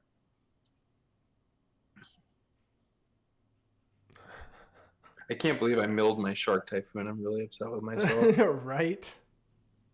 And okay, so I have to tap for 8 here to replay Gyruda. So I'm going to do that. I'm going to tap for 8, recasting Gyruda, or attempt to anyway. Is it 8 or is it 10? I thought it was cast twice. I've only cast it once from the command zone. I bounced it to my hand. Oh, all right. So there's 5, 1, 2, 3, 4, 5, 6, 7, 8. Yeah. So yeah, that's why I've been getting around the cost, because I bounced to my hand the one other time. Yeah. So casting Gyruda. Oh, everyone's already milling. So. I've got a Demon Lord Belzenlock. Oh well, that seems hard to beat. Yeah, I've got nothing that you want to hit. I've got the anti-cognition, I've got an artifact and some other instance. So nope, nothing there. Cheers here. You don't have any creatures, Chris? No, even. All right, Demon Oh, Lord. no, it is. even? Oh, yeah, this is 6 I do not. CMC. Yeah, all right. So Demon Lord Belzenlock. So flying trample 6/6. When it enters the battlefield, exile cards from the top of your library until you exile a non-land card. Put it into your hand. If the CMC of that card was 4 or greater, repeat this process. It deals 1 damage to you for each card put into your hand this way. Oh, you have it. I actually happen to have a copy. I was just going to grab it. Yeah, so I'm gonna I just just set this battlefield over here for exile cards from the top of my library until I exile non-land, which was the first card. Put it in my hand. I don't have to reveal though, do I? Or yeah, I do. You do, and then you lose 1 life and repeat the process. So it's a Void Beckoner. I lose a life. 34. And repeat. Archipelagor, 7 CMC. So I lose another life, go to 33. Refilling my hand real quick here. And a land. You just keep exiling until you get a non-land, right? Yep. So you're basically going to keep doing this until you get one that's a CMC 3 or less. So do I take... Oh, I see. Yeah. Okay. Yeah, you'll take a damage each time. Put this... Yeah, And so these are exiled, right? Yeah, so they're exiled. 3 lands. This is good. Get them all out. All right, here we go. Contentious Plan. All right. And then you just lose 1 more life, right? Yep. Cool. Yes. I mean, hey, you played a Gyruda and drew 3 and lost 3. I mean, that's pretty good, right? I will take it. I actually gained 3 life in that too because I sacrificed the Gyruda. Oh, that's true. All right, that's true. I think I true. do that more often.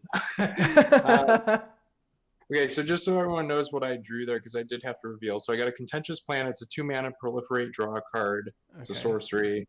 Archipelagor is 7 mana, 7/7, mutates 6, and if the creature mutates, tap up to X target creatures, where X is the number of times this creature is mutated. They don't untap until their next untaps at their.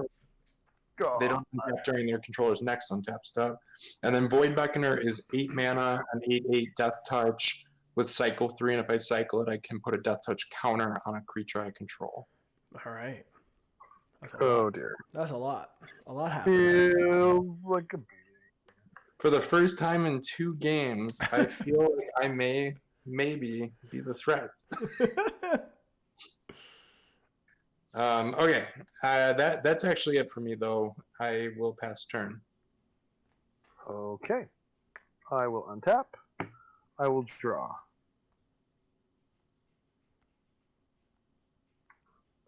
Well, okay, let's go. 1, 2, 3, 4, 5, 6. That's a Kazandu Stomper.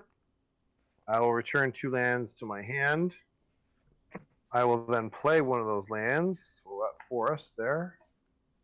I will then spend 1, 2, 3 on an Oran Reef Ooze. Oran Reef Ooze comes into the +1/+1. I either hit to put a +1/+1 token on a creature you control. So there's that. Yeah, no. Well.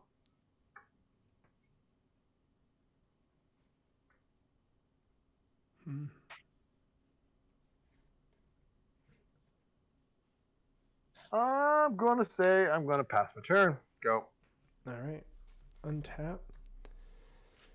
I will draw for turn.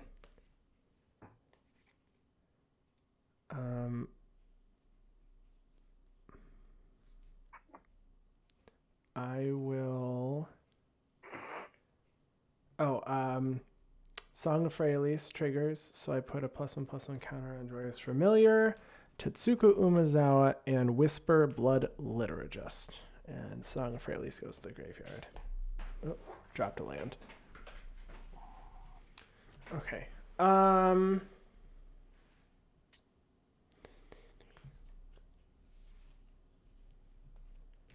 gonna pay 9 to cast Muldrotha. 9 or 10? 9 because Joyous Familiar reduces it by 1. Yes, true. Thank you. And then I am going to play a Woodland Stream from my graveyard. And then I am going to play gosh.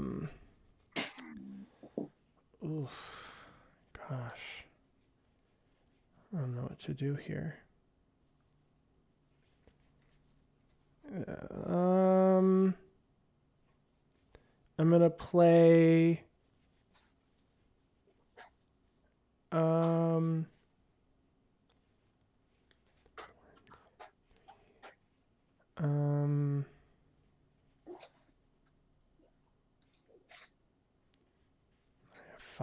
I have 5 mana to work with, I guess.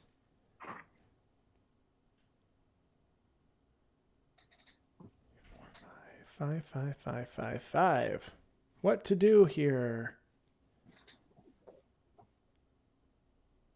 All right, so I'm going to pay 1.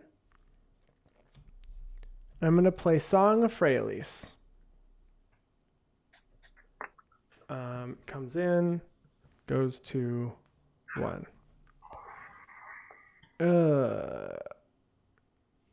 Actually, no. Should I do that?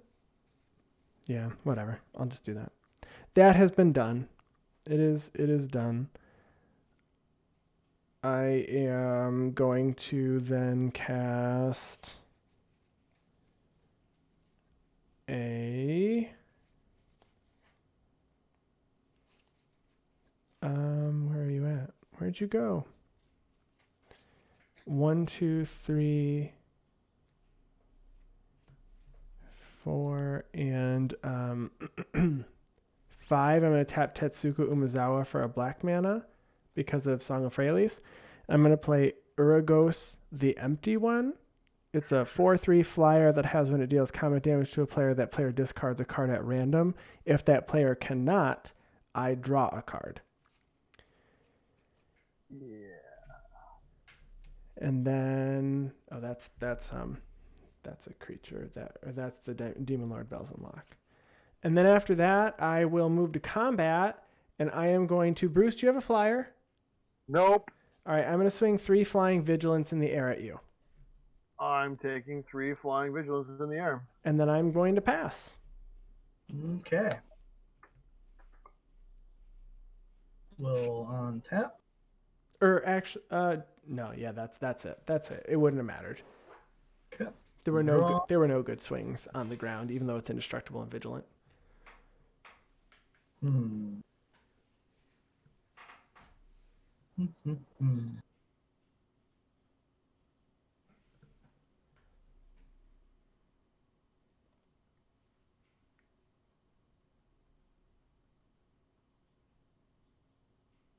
Well,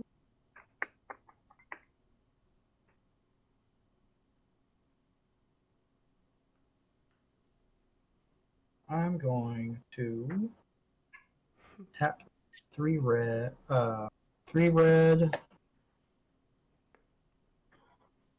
Actually, I don't need to tap them. 2 red. 1, 2, 3, 4, 5, 6, 9 mana total available.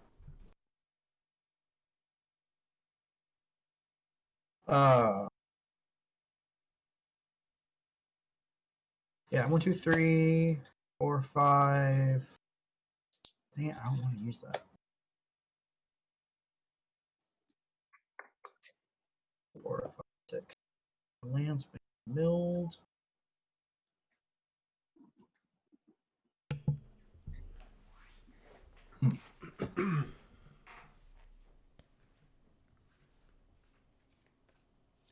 having a look at my graveyard again real quick. You got it. Yeah, it gets harder the further we're in, and we definitely did not have this many cards in our graveyard last time. Gyruda really jump-started that. Yeah.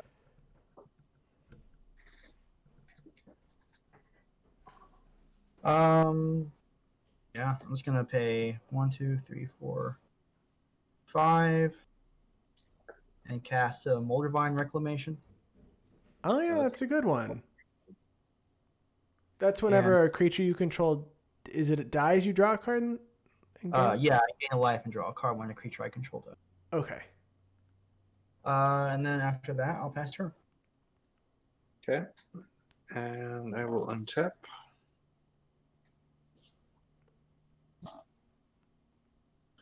Draw for turn.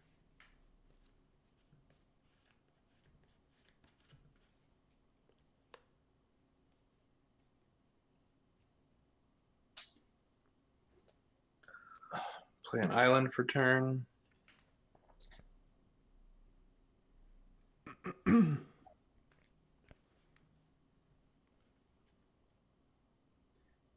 A couple of quick questions. So Cavalier of whatever I don't even remember. Cavalier of Night. Night. Thank you. What is it? A 5/5? So 4 or 5. 4/5. 4/5. Okay. And Bruce, the creature on the right with the 1/1 counter. What is the power toughness there? It's a 3/3. Thank you. Just trying to formulate combat strategy. Okay. Combat strat. So I'm gonna start by playing a Farfinder. 3 mana. Enters the battlefield. I'm not gonna tap that yet. That one can stay there. Like that.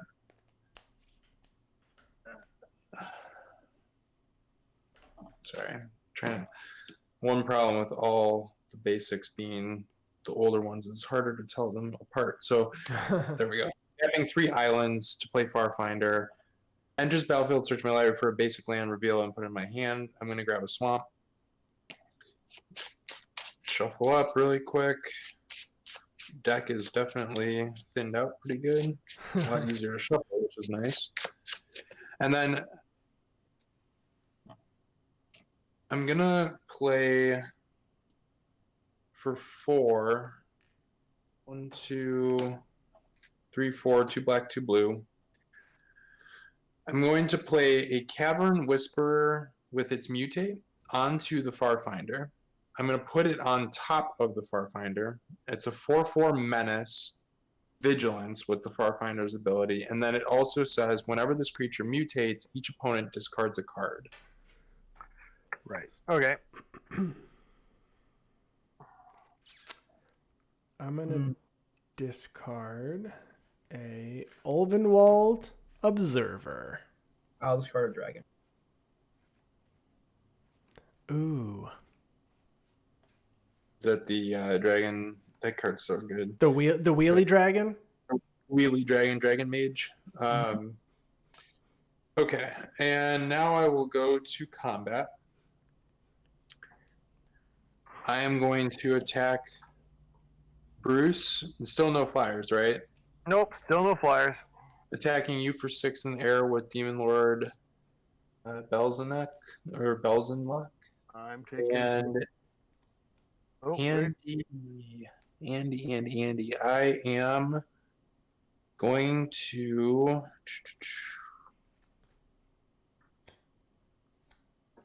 Yeah, I'm going to attack you with Gyruda for 6.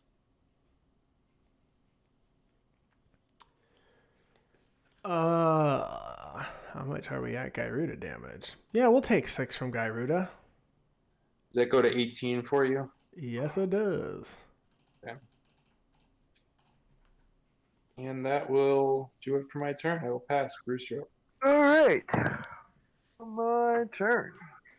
Good times.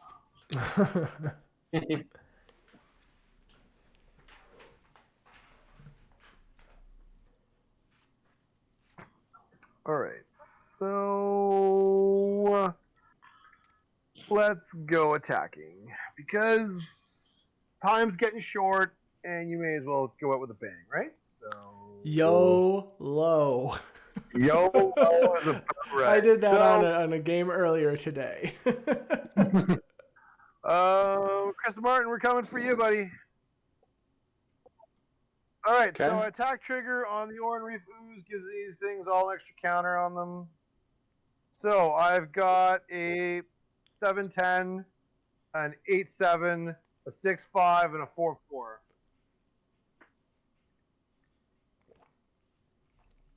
8765. Can you say that one more time? Sorry. 7, a 7-10, a 8-7 is that one. That's a 6-5, and that's a 4-4. Okay. All right. So for 4 mana, I'm gonna play a Blood Curdle, destroy target creature, put a menace counter on a creature I control. I'm gonna target the 7/10. Let me grab my menace token here. Somewhere in here. There it is. I will put my menace counter on Gyruda. Sounds good. Let's see. 8-7. 6-5 and 4-4. 4-4. So 18 total. Do I want to just go to 14?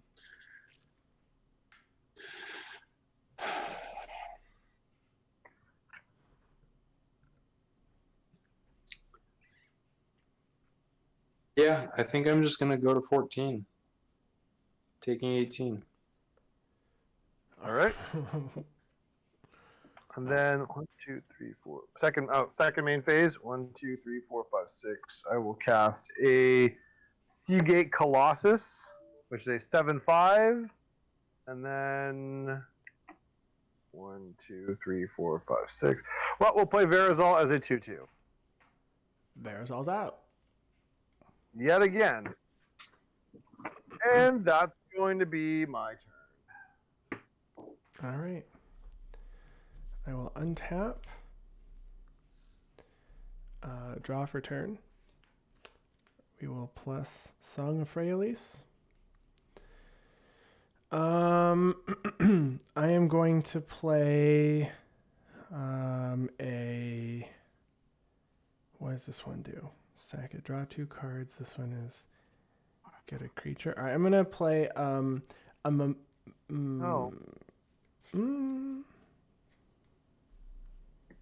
No, I'll play a swamp from my graveyard. And then I'm going to pay 1, 2, 3, 4 for Eldest Reborn because it's a historic spell. Yeah. Okay. I'll sacrifice Cavalier Knight, and when it dies, I can return target card for my cost 3 less from my graveyard to the battlefield. I will sacrifice Gyruda. I will sacrifice a Kazandu Stomper. I'll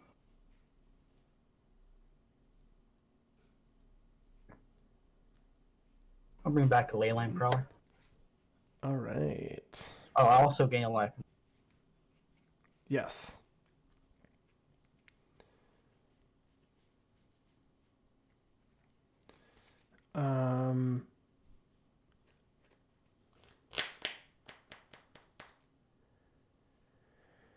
I will.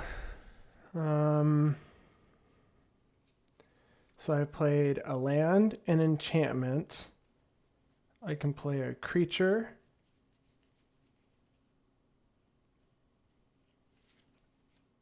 I think that's all I can do left is a creature. I guess, and an artifact if I needed to do that.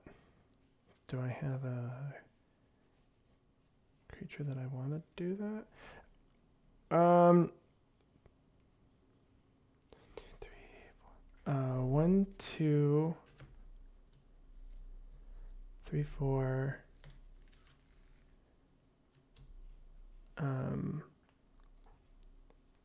5.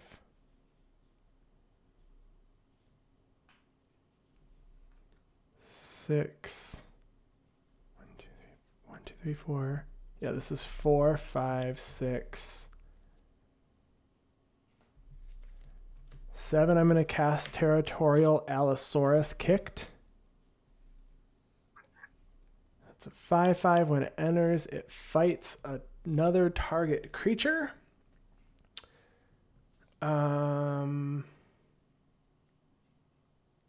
much is that chittering? The chittering boy? Chittering? You mean the mutated creature? Or is it cavern? It's not the chittering harvest. Cavern Whisperer. Yeah, it's a 4/4. I'm gonna fight that. Okay. In response, I will tap the Bushmeat Poacher to sack it, gaining 4 life for its toughness, and drawing a card. Okay. I am going to move to combat. Yeah. How many cards are in everyone's hand? 6. 5. I got none. Bruce has none. All right, so I'm going to swing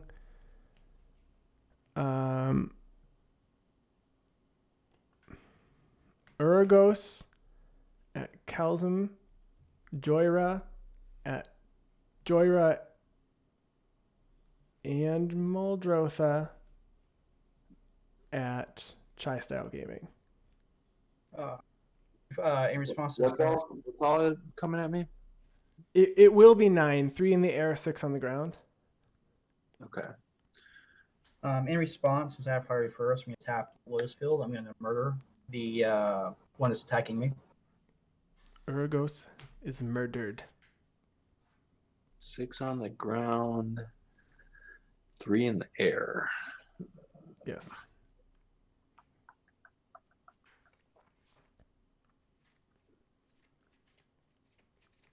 Oh man. Okay.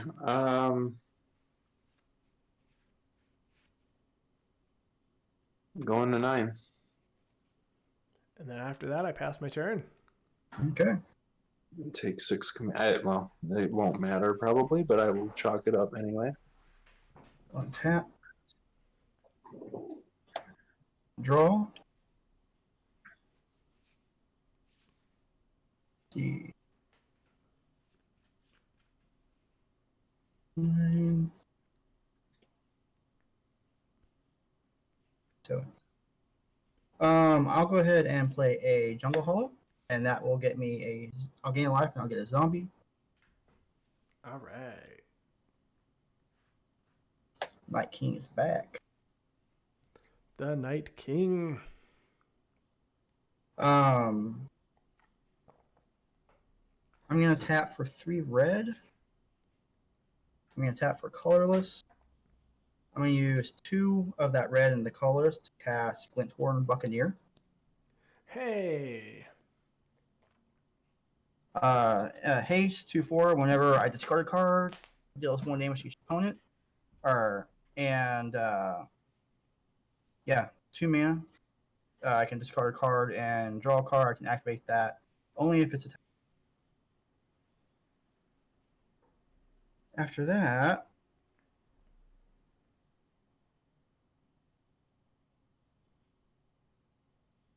I'm going to pay 5. 1, 2, 3, 4, 5. I'm going to cast Bond of Revival. I'm going to return target creature card from my graveyard to the battlefield. It gains haste until my next turn. Nice. Solid. I'm going to get Dragon Mage. Yeah.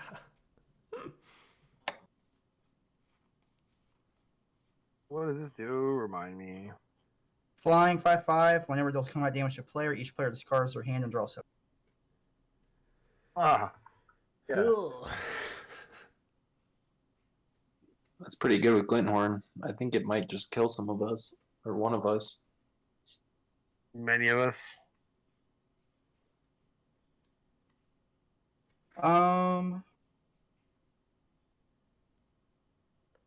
Yeah. How many cards in your hand, Chris? 3. Shit, hold on. Little.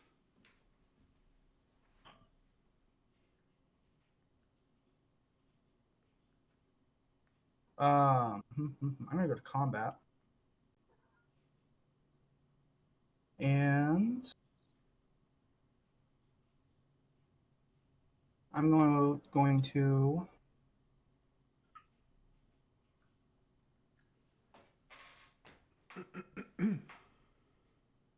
attack. Andy, do you have any flying blockers? I do not have any flying blockers on the battlefield. I'm gonna attack Annie for 5 flying. All right. In response, I'm going to tap Whisper and sacrifice 2 creatures to return a creature from the graveyard to the battlefield. Mm-hmm. And it's going to be Uragos the Empty One. And then I will block in the air. Okay. And Uragos will die.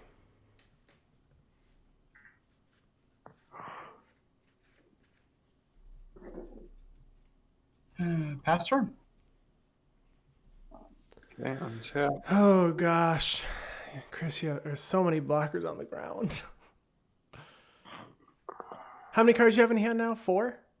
Or do you still have 5? 3. Me? You have 3 now? Oh, sorry. Kelsum Gaming. Okay, you have 3. Okay. I have 5, yeah.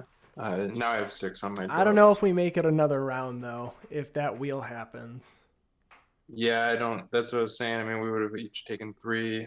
It would have been. Yeah, that was a good block.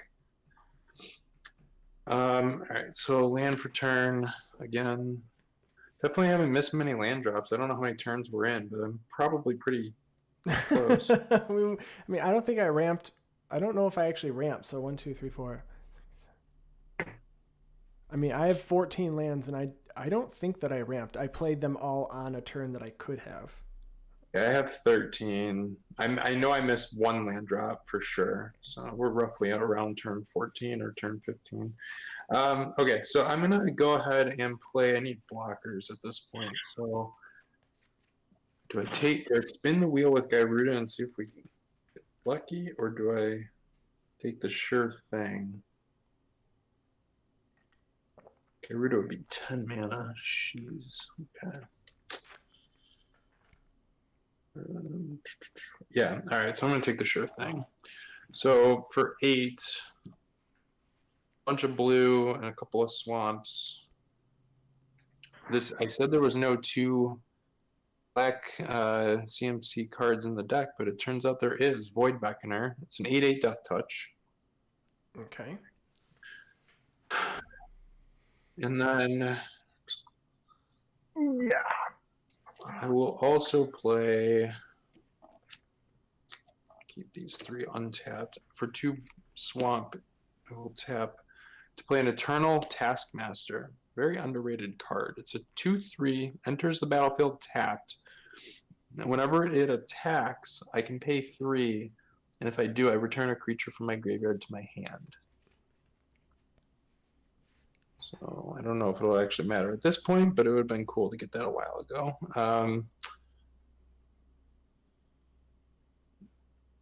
All right, so gosh, sports date's messy.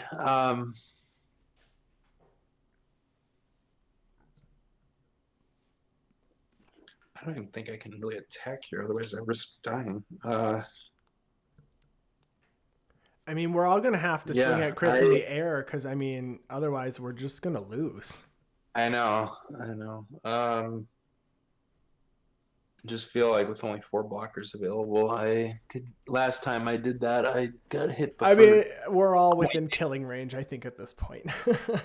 Yeah, well, no, I know, but last turn I was at 28 health and I got 19. Oh, yeah, that's true. That's true. I'm going to pass turn, playing it safe. All right.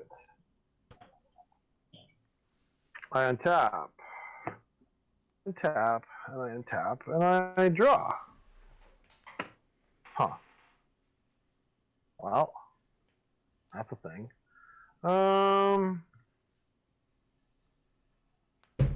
Oops. You have no blockers, Andy.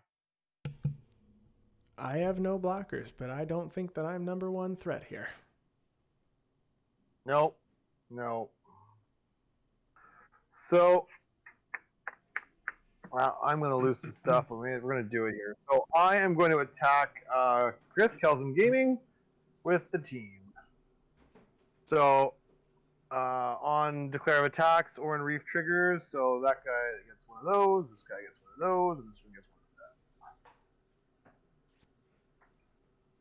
that. Yeah. So that's what I'm attacking with. So this is a 9. Go ahead. Yeah, I was asking. Who else coming at me? So this is a 9/8. This is a 7/5, a 3/3, and a 5/5. Okay. I'll block the 9/8 with my zombie token. And then what's the next biggest thing I got there? 7/5. I block the 7/5 with my meteor golem. And then that's how much does that leave left? There's a 3/3 and a 5/5. And then I'll take the other two. I'll take the 8. Okay. All right. So. All right. I have nothing else to do for combat.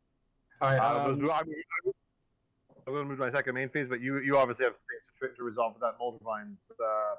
Go ahead. 8, and then I'll gain 2 life and draw 2 cards from Muldrotha.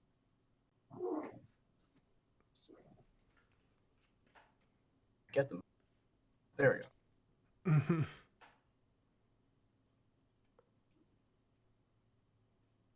All right. And then Bruce, you said, okay, so we're in second main phase now. Okay.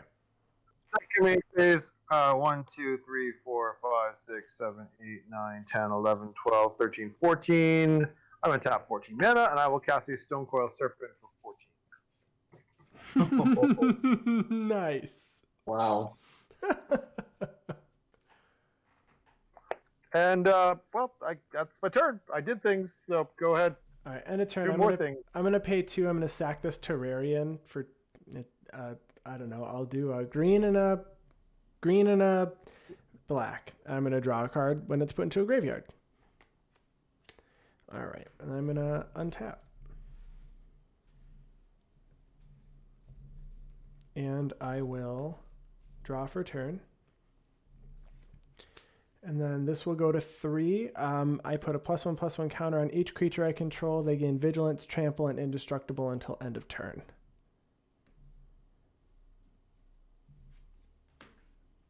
Okay. So now I will Trigger from Eldest Reborn. Eldest Reborn, thank you. Yes, there's 2. Okay, so each opponent discards a card. I'll discard one islands, and everyone will take a damage. We will all take a damage. I got none to throw out, so I can't do that. I'm discarding a Contentious Plan. All right.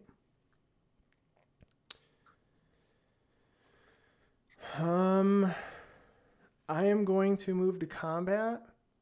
And Kelsom Gaming, I'm going to swing at you for 7, 8, 9, 10, 11, 12, 15 Trample, Indestructible, Vigilance. Oof.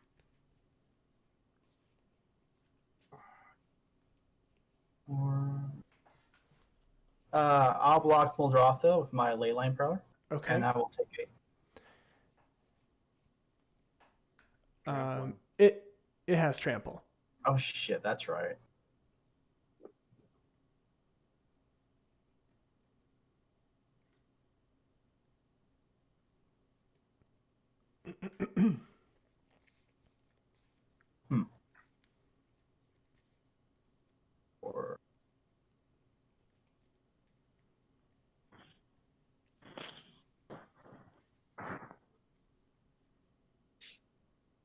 15. So that's 15, 7, 8, 15 damage. Yeah, I'll block Muldrotha with my Leyline Prowler, and I will take 12. Okay. And when that dies, I will gain a life and draw. Okay. Doesn't it also have lifelink on it? No. Oh yeah, it does actually. So I'll actually gain 3 draw a card. Okay.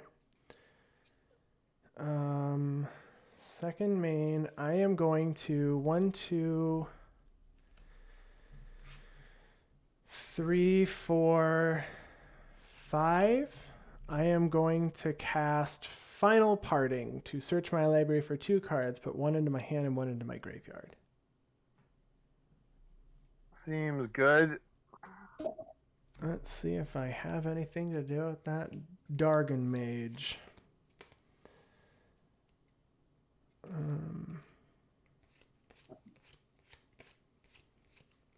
Oh, that would have been nice. Look at these cards I forgot I had in my deck.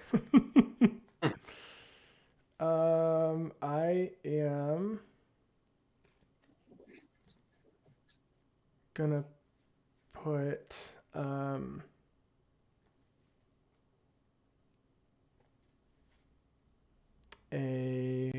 6, so 8, 10, 1, 2, 3, 4, 5, 6, 7, 8, 9, 10. No, that's bad. Don't do that. That's bad. I'm gonna put did I? All right, yeah. So I'm gonna do this. I'm gonna put in Bolas's Clutches in my graveyard. And I'm gonna put Blink of an Eye into my hand. Yeah.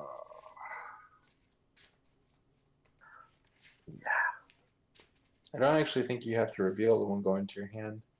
Yeah, Blink of an Eye. You don't No. have to handle it. Oh, I don't have to? Oh, well, there you go. Again, we're educational here. 2 weeks in a row. Now we 2 know. Now we've learned. Again. This has been your lesson for this week. All right, so I'm gonna pay 5 for Imbolas's Clutches on that Dragon Mage. Yep. Sorry.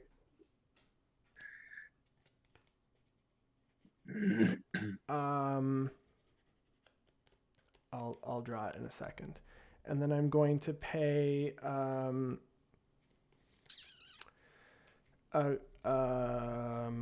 green for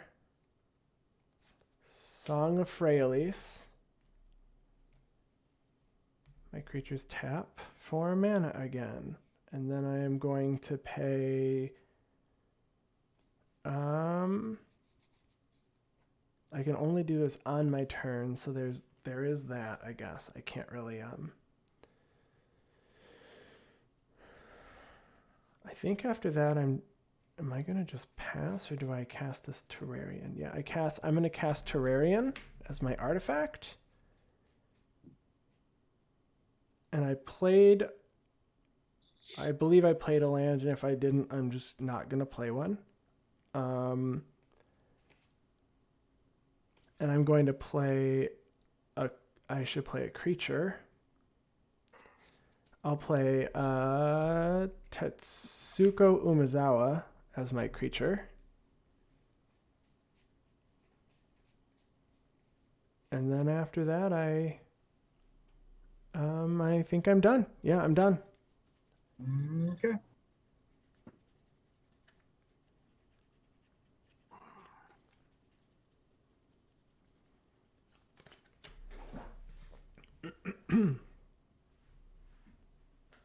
Dragon Mage is a 5/5? Yep. Okay.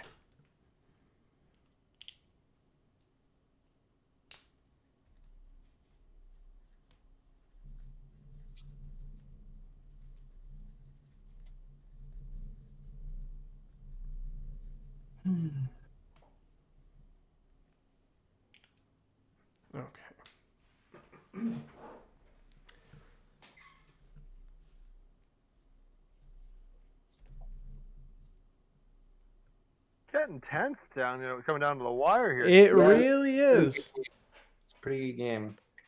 Yeah, this game was going in all different directions. I think every Everybody- single person was a threat at one point.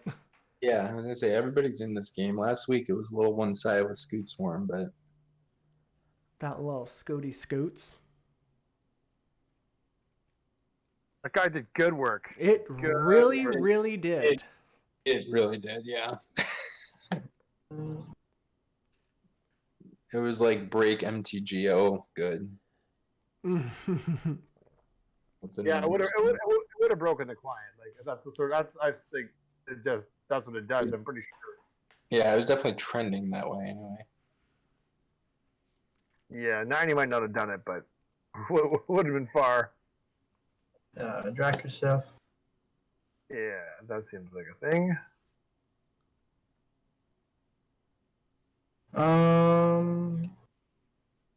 Paradise Druid. And Downpaster. All right, end of turn. I'm gonna Obnix's Cruelty, the Dragon Mage. Yeah, it's dead. It gets exiled as well. It's out of here. Yeah. Exchanging some hands and gone. Untapping a bunch of stuff, mostly all land, really. And then draw. Oh, look at that. More land? More land. Yeah. More land. The Bruce last week. More land? Yes, please. Hey, worked like a charm last week. It did work like a charm last week. This week I would like a little more action. I'm not gonna lie. About a pile of land, a little more action. So I'm gonna pay 6 to cast Archipelagor as a mutate on top of Eternal Taskmaster, Okay. and I will use its mutate ability to tap down the Stonecoil Serpent. Yeah, you do. Yeah. Ooh. And I go to combat. Here it comes. I will attack Bruce for 11 with the Archipelagor and the Myriad Construct. I'll be dead. I'll be dead. The mutated creature, Eternal Taskmaster's ability triggers on the attack, and I can pay 3 to return a creature from my graveyard to my hand. Okay. Pay 3. I know what I want to get. I just gotta find it in here. I want to grab the Vizier of the Scorpion. I don't know why I just started shuffling. That's hilarious. Oops. And then I will actually cast said Vizier of the Scorpion. Although I don't think it's going to matter because there's a lot of flying damage coming my way with Dracusa. Actually, you know what? Let me look through it. Hold on one second. Let me just look through my graveyard and see if I have any other. Just so we're clear, Chris, did you want to because you lose the Myriad Construct now, right? So Yeah, I do. When the damage resolves, it'll die. Can I respond to that and sack it? Damage doesn't go on the stack. Yeah, that's right. Okay, so I didn't play the game when it did that. I don't remember what year it used to do that. But 96. 96 is when that went away? 6th edition. so Sixth this edition. is just gonna go away. The damage deals to Bruce and then it's gone. That's fine though. I knew that was gonna happen. So I'm just looking. I don't know if I want the Vizier because now that I'm looking at the Dracusa, I don't know that I'll have an answer and I'll just straight up die to it.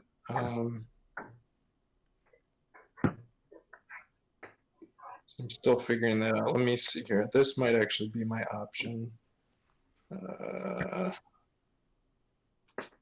Sorry, my graveyard's pretty huge. Yeah, okay. So I'm actually not going to grab the Vizier or the Scorpion. I'm going to grab Wingspan Mentor. 1/3 enters the battlefield. Put a flying counter on target non-human creature you control.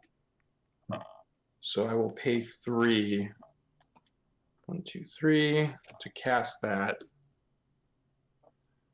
And I'm going to put the flying counter on Void Beckoner.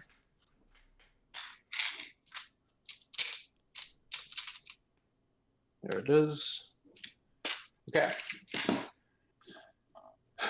All right, that is it for my turn. Okay. The end of your turn, I'm going to tap 2, and I'm going to blink of an eye, Drakuseth back to Chris's hand.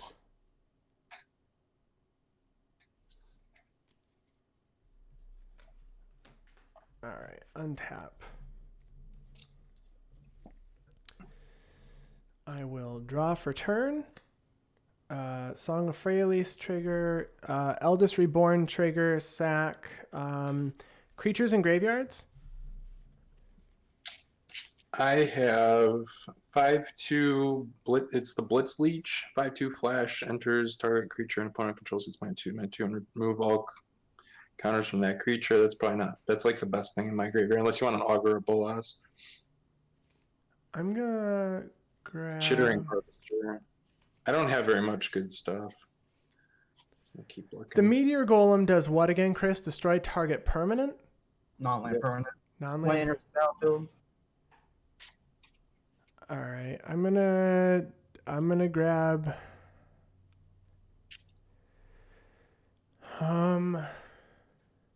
And right now you have 2 creatures, right? Mm-hmm. All right, I'm gonna grab the Meteor Golem and hit the Glinthorn Buccaneer. Okay.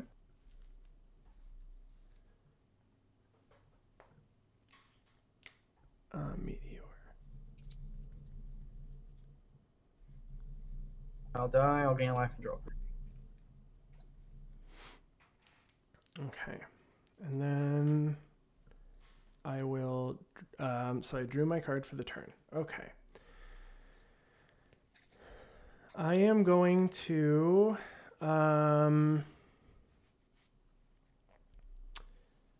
pay 1, 2, 3, 4, 4. I'm going to play the Eldest Reborn and have each opponent sack a creature or a planeswalker.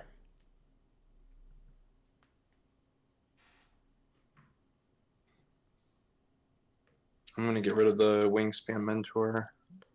Actually, wait. Before I do that, how much can you attack me with? Is the Meteor Golem? It has summoning sickness. Yeah, that's what I thought. Okay, so you've got 1, 2, 3, 4, 3 in the air. Yeah, I have 4, 7, 4, 1. Thank you. Okay. So 16. I think I have to actually sacrifice the tapped stuff because I don't think I can risk not having blockers. I sacrificed that Archipelago Eternal Taskmaster mutation, I should say.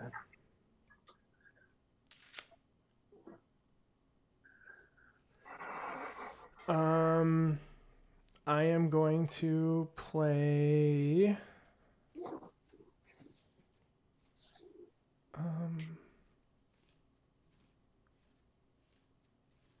Let's see. This is not good. Not good at all.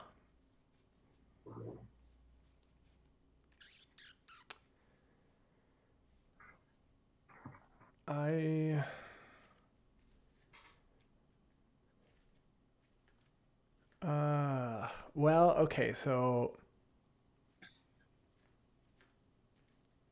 I wish sagas were not enchantments. But alas they are. So I can play a land and it will be a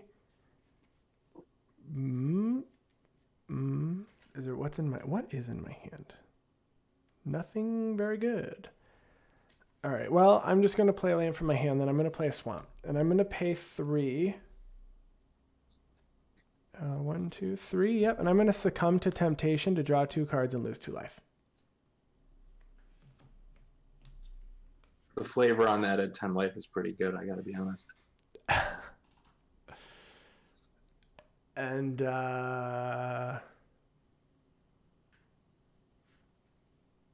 what a card I have here, but it's It's not going to do me any good. Well, shucks. I think Chris, Kelsum Gaming and I lose to you, Chris, if we can't take you out. Because you have 3 flying creatures? I have 2. I have an 8/8 flying Death Touch and a 6/6 flying Trample.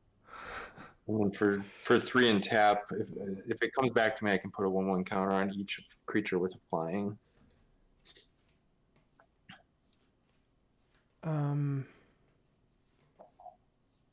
I wish I could do something at instant speed. I just don't think that I can. So looking at my 8/8 and a 6/6, see, that's the problem. If they weren't so big. That was the enchantment, so that happened. And I can't cast instant or sorcery, so the only thing that I can cast at this point is a creature.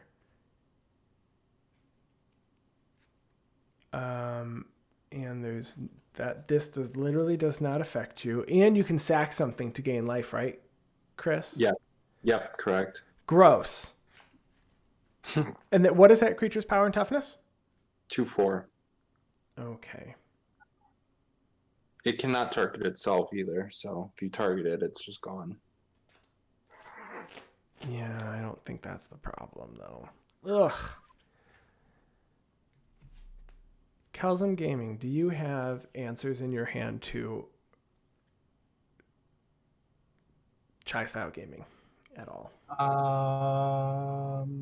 I mean, we have to work together at this point. I mean, I would love to just swing 8 at you, but I don't think I can. I do have at least one answer. You have at least one answer. Okay, I like to hear that. All right, so then here's what I'm going to do then. I'm going to pay 2 for a Black Blade Reforged. Oh. So I can equip it to a legendary creature to give it +1/+1 for each land I control, which is 5, 6, 7, 8, 9, 10, 11, 12, 13, 14 right now. But I don't have any trample. Let's, for funsies, pay 2. We're going to do 2 this way. And we're going to sack this Terrarian, and we're going to add a green and a black to my mana pool. Sack that. I'm going to draw 1 card when it goes to the graveyard. So I have green and black floating. That's garbage. I will use 2 of it and 1 extra to equip Black Blade Reforged to Tetsuko Umezawa Fugitive.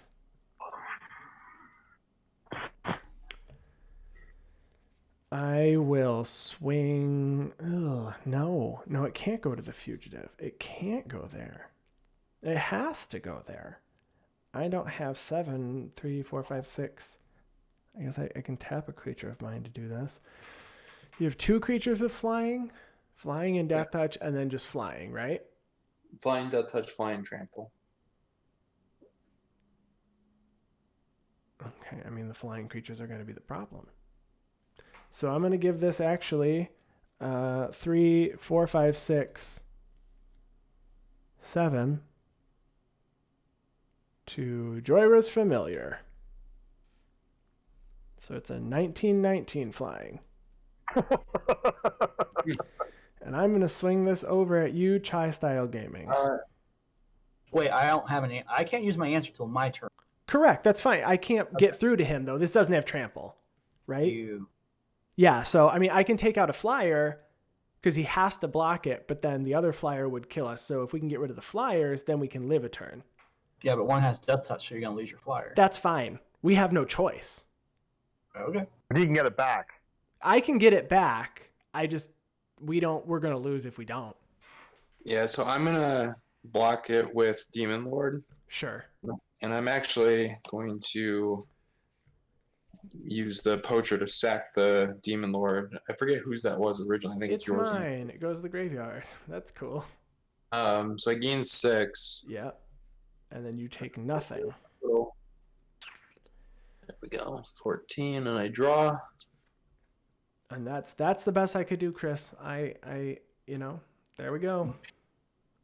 Okay. If we don't remove the Death Toucher, one of us dies. But I understand that I am also now a bigger threat, I feel, than Chris. So there's no hard feelings. It comes right back in my face. So end turn. Yes, end turn. Draw my card. Well, that would have been nice about beginning of the game. I'll play a forest. I'm going to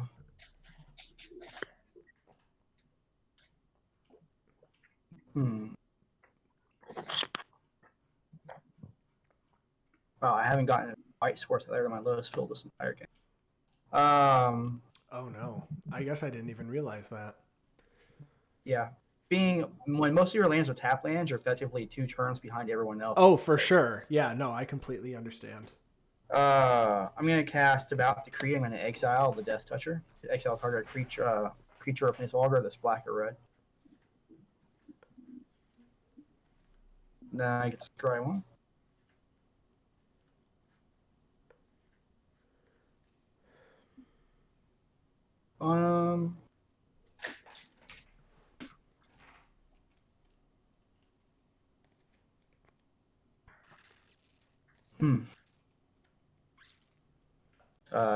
Just for the lulz, I guess. For the lulz. I'll play Leyline in the Void that I just drew. Oh, okay. Yeah, that would have been pretty bonkers earlier in the game with that Gyruda.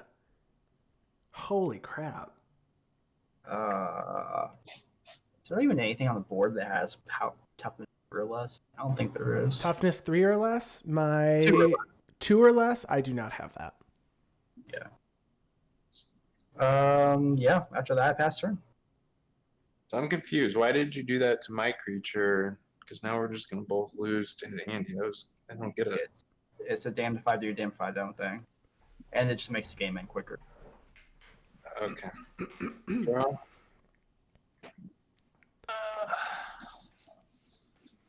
2, 3, 4, 5, 6.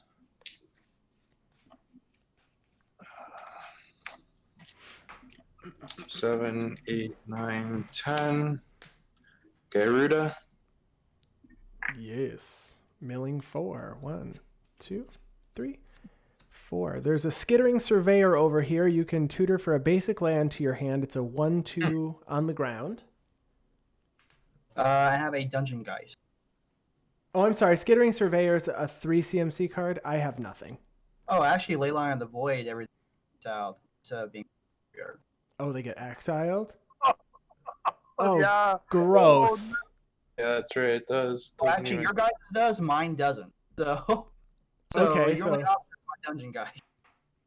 So I got a Dungeon Geist? Yeah. Okay. What does it do again? I remember the card. I know it's something about tapping and stuff can't untap or something. Yeah. Flying 3/3. When it enters the battlefield, tap target creature an opponent controls. That creature doesn't untap during its controller's next tap. Untaps it for as long as you control Dungeon. Huh.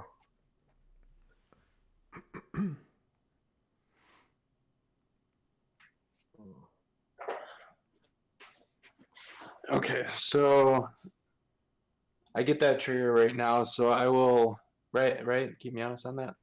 When it enters, yeah. All right, so I'll target the driver's familiar. Yeah. Let me write this out really quick. This is now it has the thing. The thing, it does the Is it thing. a permanent tap down or is it just for 1 turn? No, it's permanent. As long as you control Dungeon Geist. Yeah, okay. That's what I thought. Thank you. I actually remember I played a game of limited draft at Gen Con one year, and I remember getting that card, and it was super good. Mm-hmm. Okay, so Andy, you have Tetsuko untap and Whisper untapped. Yes. I know 1/3. What's the Whisper? Is it like a 3/5 maybe? Something It's like that? a 4/4 right now. Okay, so it's a 2/2 normally. Got it. Yes, All it's right. a 2/2. There's not a whole lot I can really do here, so I'm just gonna pass turn. I'm going to tap Whisper, and I'm going to sack Joyous Familiar and Tetsuko Umezawa. This unequips, and that Dungeon Geist, I guess the ability is just gone. poofs. Poofs. Yeah. I'm going to bring back Demon Lord Belzenlock. And revealing a Slimefoot, I lose 1 life and put it into my hand, and then I stop because it was not CMC 4 or greater. And then I untap.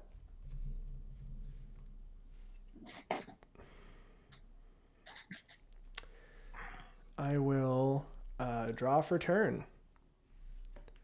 I will Song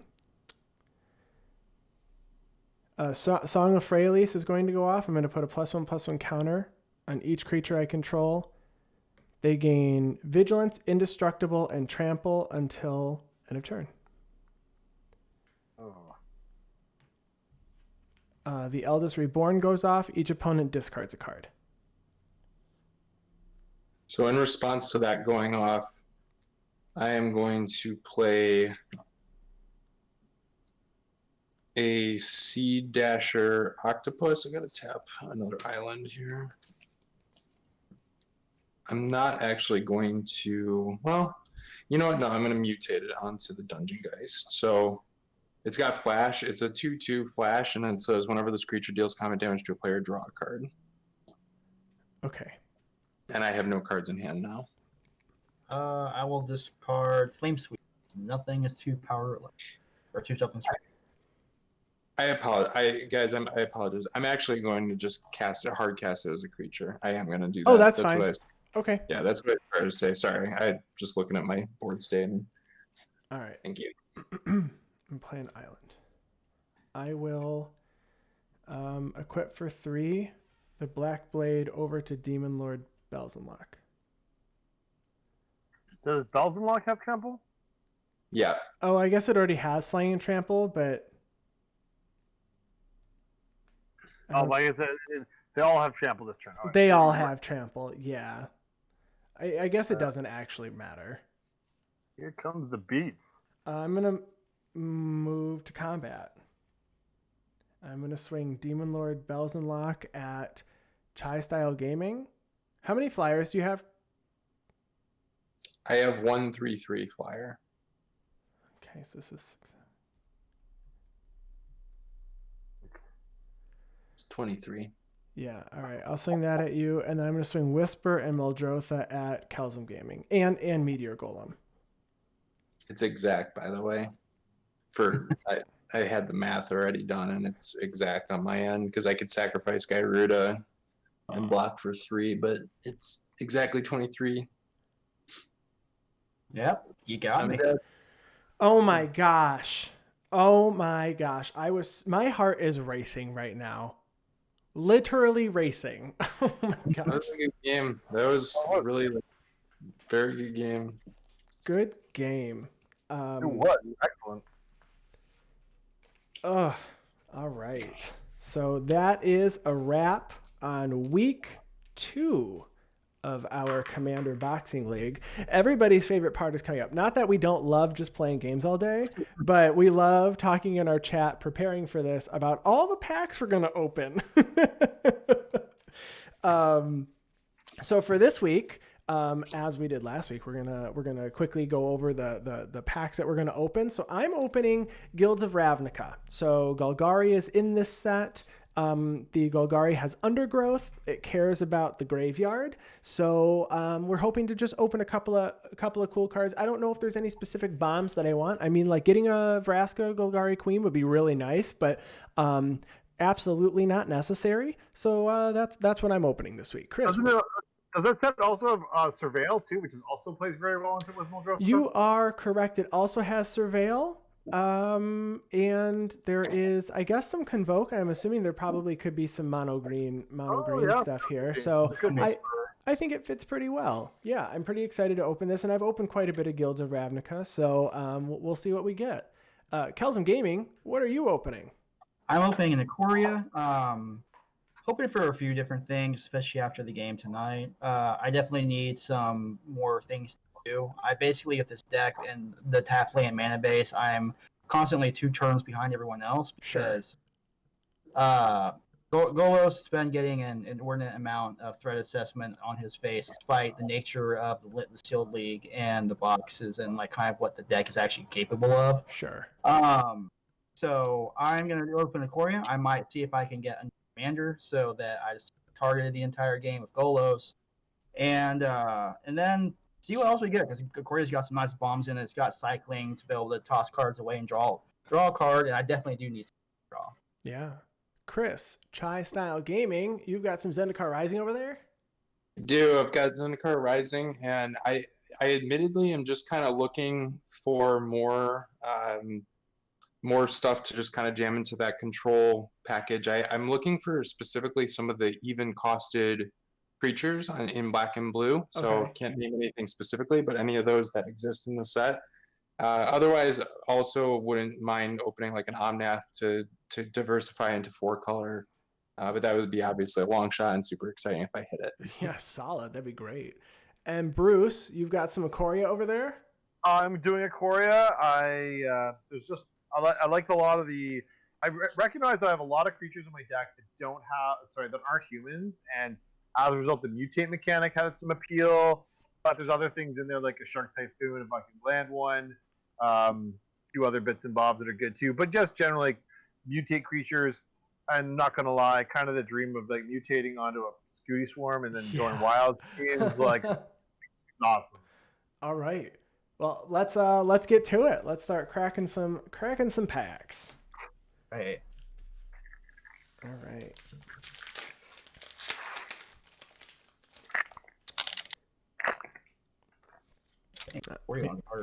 I mean, I'll start with the Surveil card. I mean, that's pretty cool. Return creature to its owner's hand, Surveil 1. I realize I think I have a little, I may have a few too many instants and sorceries. I mean, you certainly need some.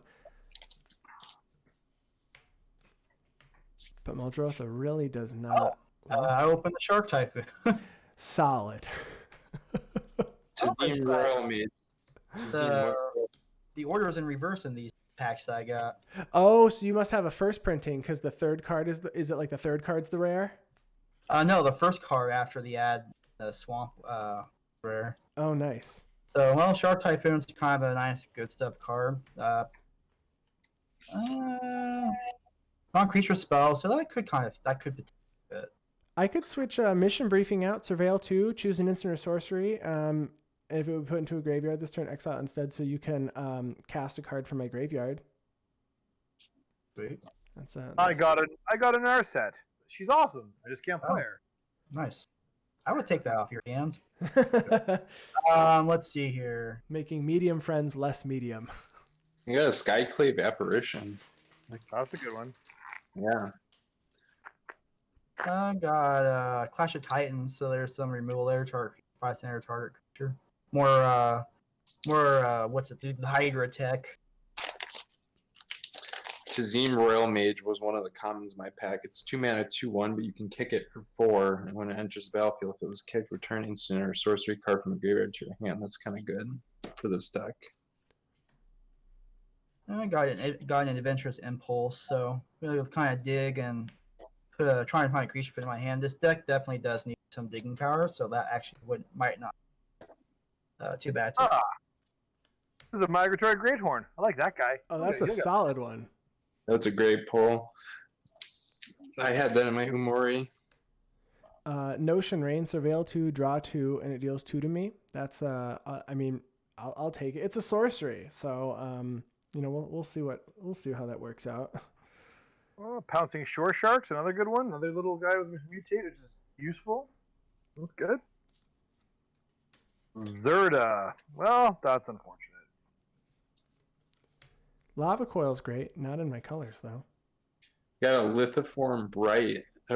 I mean, I can make somebody's land lose all land types and abilities. Got me a Blood Curdle and a Lurking Deadeye, so I got 3 okay removal spells in the first pack, actually. Clash of Titans, Blood Curdle, and Lurking Deadeye. Fancy Lotus Cobra. Yeah, I got a showcase Lotus Cobra in my second pack. That's kind of cool. Honey Mammoth. Yeah. I got a Vivid Renewal. Return 3 target multicolored cards from your graveyard to your hand. I'm not sure how well that would work, but I mean it. And it costs 5 mana. It might not be worth it, but it's certainly there for consideration. Ooh, this is great for our little limited set. I got Anti-Cognition, 2 mana instant counter for a creature or planeswalker unless its controller pays 2, but if an opponent has 8 or more cards in their graveyard, instead just counter the spell and then scry 2. Oh, that works out. All the mill and Gyruda, that is good.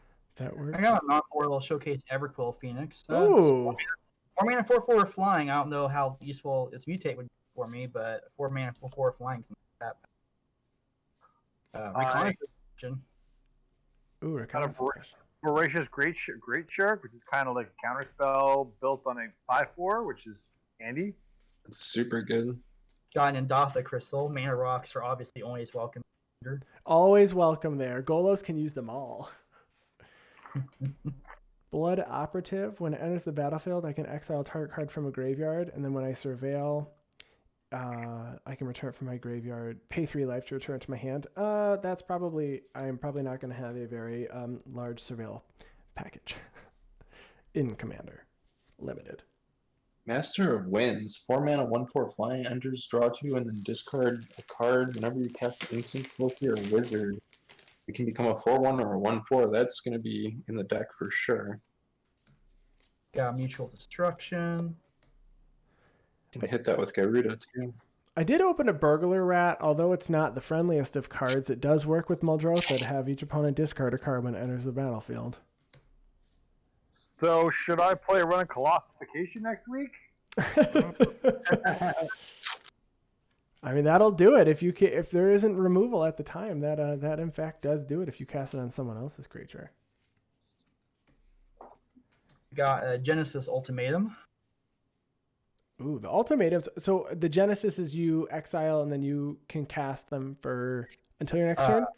Yeah, I look at the top 5 cards of my library. I can put any number of permanent cards from among them onto the battlefield and the rest into my hand, and then I exile it. Yeah, solid card. I got a Temple Garden, not in the right colors, but I will always take a Shockland. Agreed. Never sad to see those guys. I'm never upset opening a Shockland. You got a borderless Riverglide Pathway. All right. Pretty. It doesn't fit the deck colors, but it's a good pull. Oh, and I got a foil mythic. We got a Turn Timber Symbiosis. That's a legit open. That's played in standard right now. It's unfortunately pretty damaged. It's got like creases through it. Oh no. Yeah, that's unfortunate. Out of the pack. It's got like a big line down the center, and the left edge is all beat up. That's unfortunate. I got a Passive Reader. It's a little more card draw. Fertilid, that's always handy to have. So Affectionate Indrik is a fight when it enters, which is nice. I got Not a bad body either. Yeah, I 4/4. Farfinder. What was that, Chris? I got Farfinder, so I got a little bit more land surge there. Yes. Fix that mana. I use Farfinder, and I'm only 2 color. It's a solid card for you, for sure. I'll take a Charnel Troll, a 4/4 trample at my upkeep, exile a creature from... Oh, no, this is exile a creature from my graveyard. I really don't want that, but... No, I don't want this. You are in the prettiest of colors for this deck, but you don't do what I want you to do. I got a Showcase non-foil Luna Apex of Wishes. Oh, nice. Wow, nice. You have another commander option now. I do, and I might just switch it up because adding red gives me some options for a little more removal because I'm a little soft to the removal on the whole removal front. So, and that gets you a permanent directly to play as well, which is really nice when you mutate. That's nice too, exactly. So I might next week you might see a Luna instead of seeing Verazol. I got you. Got the Mori. Umori, okay. How did not Golos spinning? Assuming Golos can live long enough to do it, spinning Golos into a Titanoth Rex doesn't. I'll take a Gateway Plaza. I mean that'll fix my mana here. A dead weight. I have a single answer to a Scoot Swarm if it's the right time. I could do that from my hand and then also from my graveyard in the same turn. Just a strike. I got an Arclight Phoenix. Not in the right color, but Wanderer's Enclave. Well, that'll probably get run. Migratory Way Greathorn. I'll run that just to build a ramp. yeah, that is a very good card. Got a Yasharn in my last pack here. Yasharn. Yeah, so I got I think I got 2 solid options. I mean, I have 4 of them could potentially go in my deck. 2 of them. So I mean, at least the rares I hit here are good, but I've got some solid I've got a Gateway Plaza. I mean, that's certainly something to improve the mana base in a 3-color deck. I've got a Golgari Guildgate as well. Hey, I got an Arsa.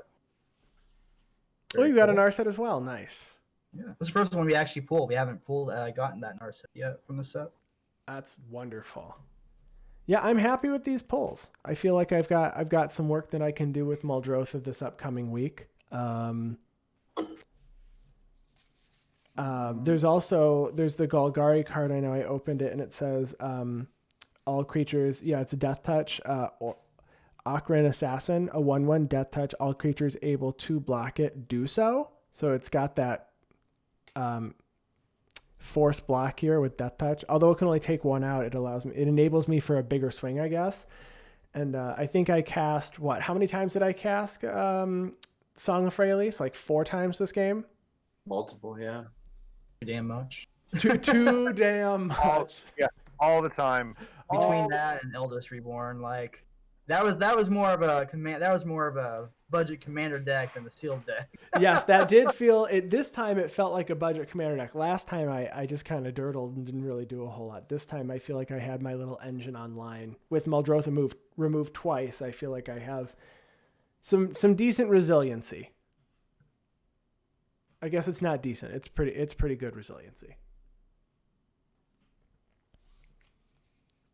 All right. Well, I like Bruce. You opened did you finish all your packs? Yes, I did. So I'm sort of sifting through here what I would be looking to use next week, and I'm thinking I'm gonna have to go back and look through my pool because Luna might be a really good option. So I'll have to look at what other red I have and see if any of it's any good. So we may see me with a brand new deck next week. I got well, I did my last pack. I also now have a Gyruda. Double Gyruda. Everybody just mills each other out. You could add that because you've got the Leyline of the Voids. You've got some synergies there, Chris, in your 5-color deck. True. Get wrecked. Do you have bounce? I'm gonna just bounce this Gyruda a few times. I actually have the Portal Sync to be able to bounce on my turn. I can bounce any creature back to me. Very nice. Well, very good. This is the end of week 2. We hope that you all enjoyed this. We will be back next week with episode 3. Again, Chris, and Bruce, thank you so much for joining. And I can't wait to see what you bring to the table next week. Definitely some interesting choices. Yeah, thanks. It'll be fun. I'm looking forward to it already. Yeah, same. All right. Talk to you soon. Bye-bye. Bye-bye. Later.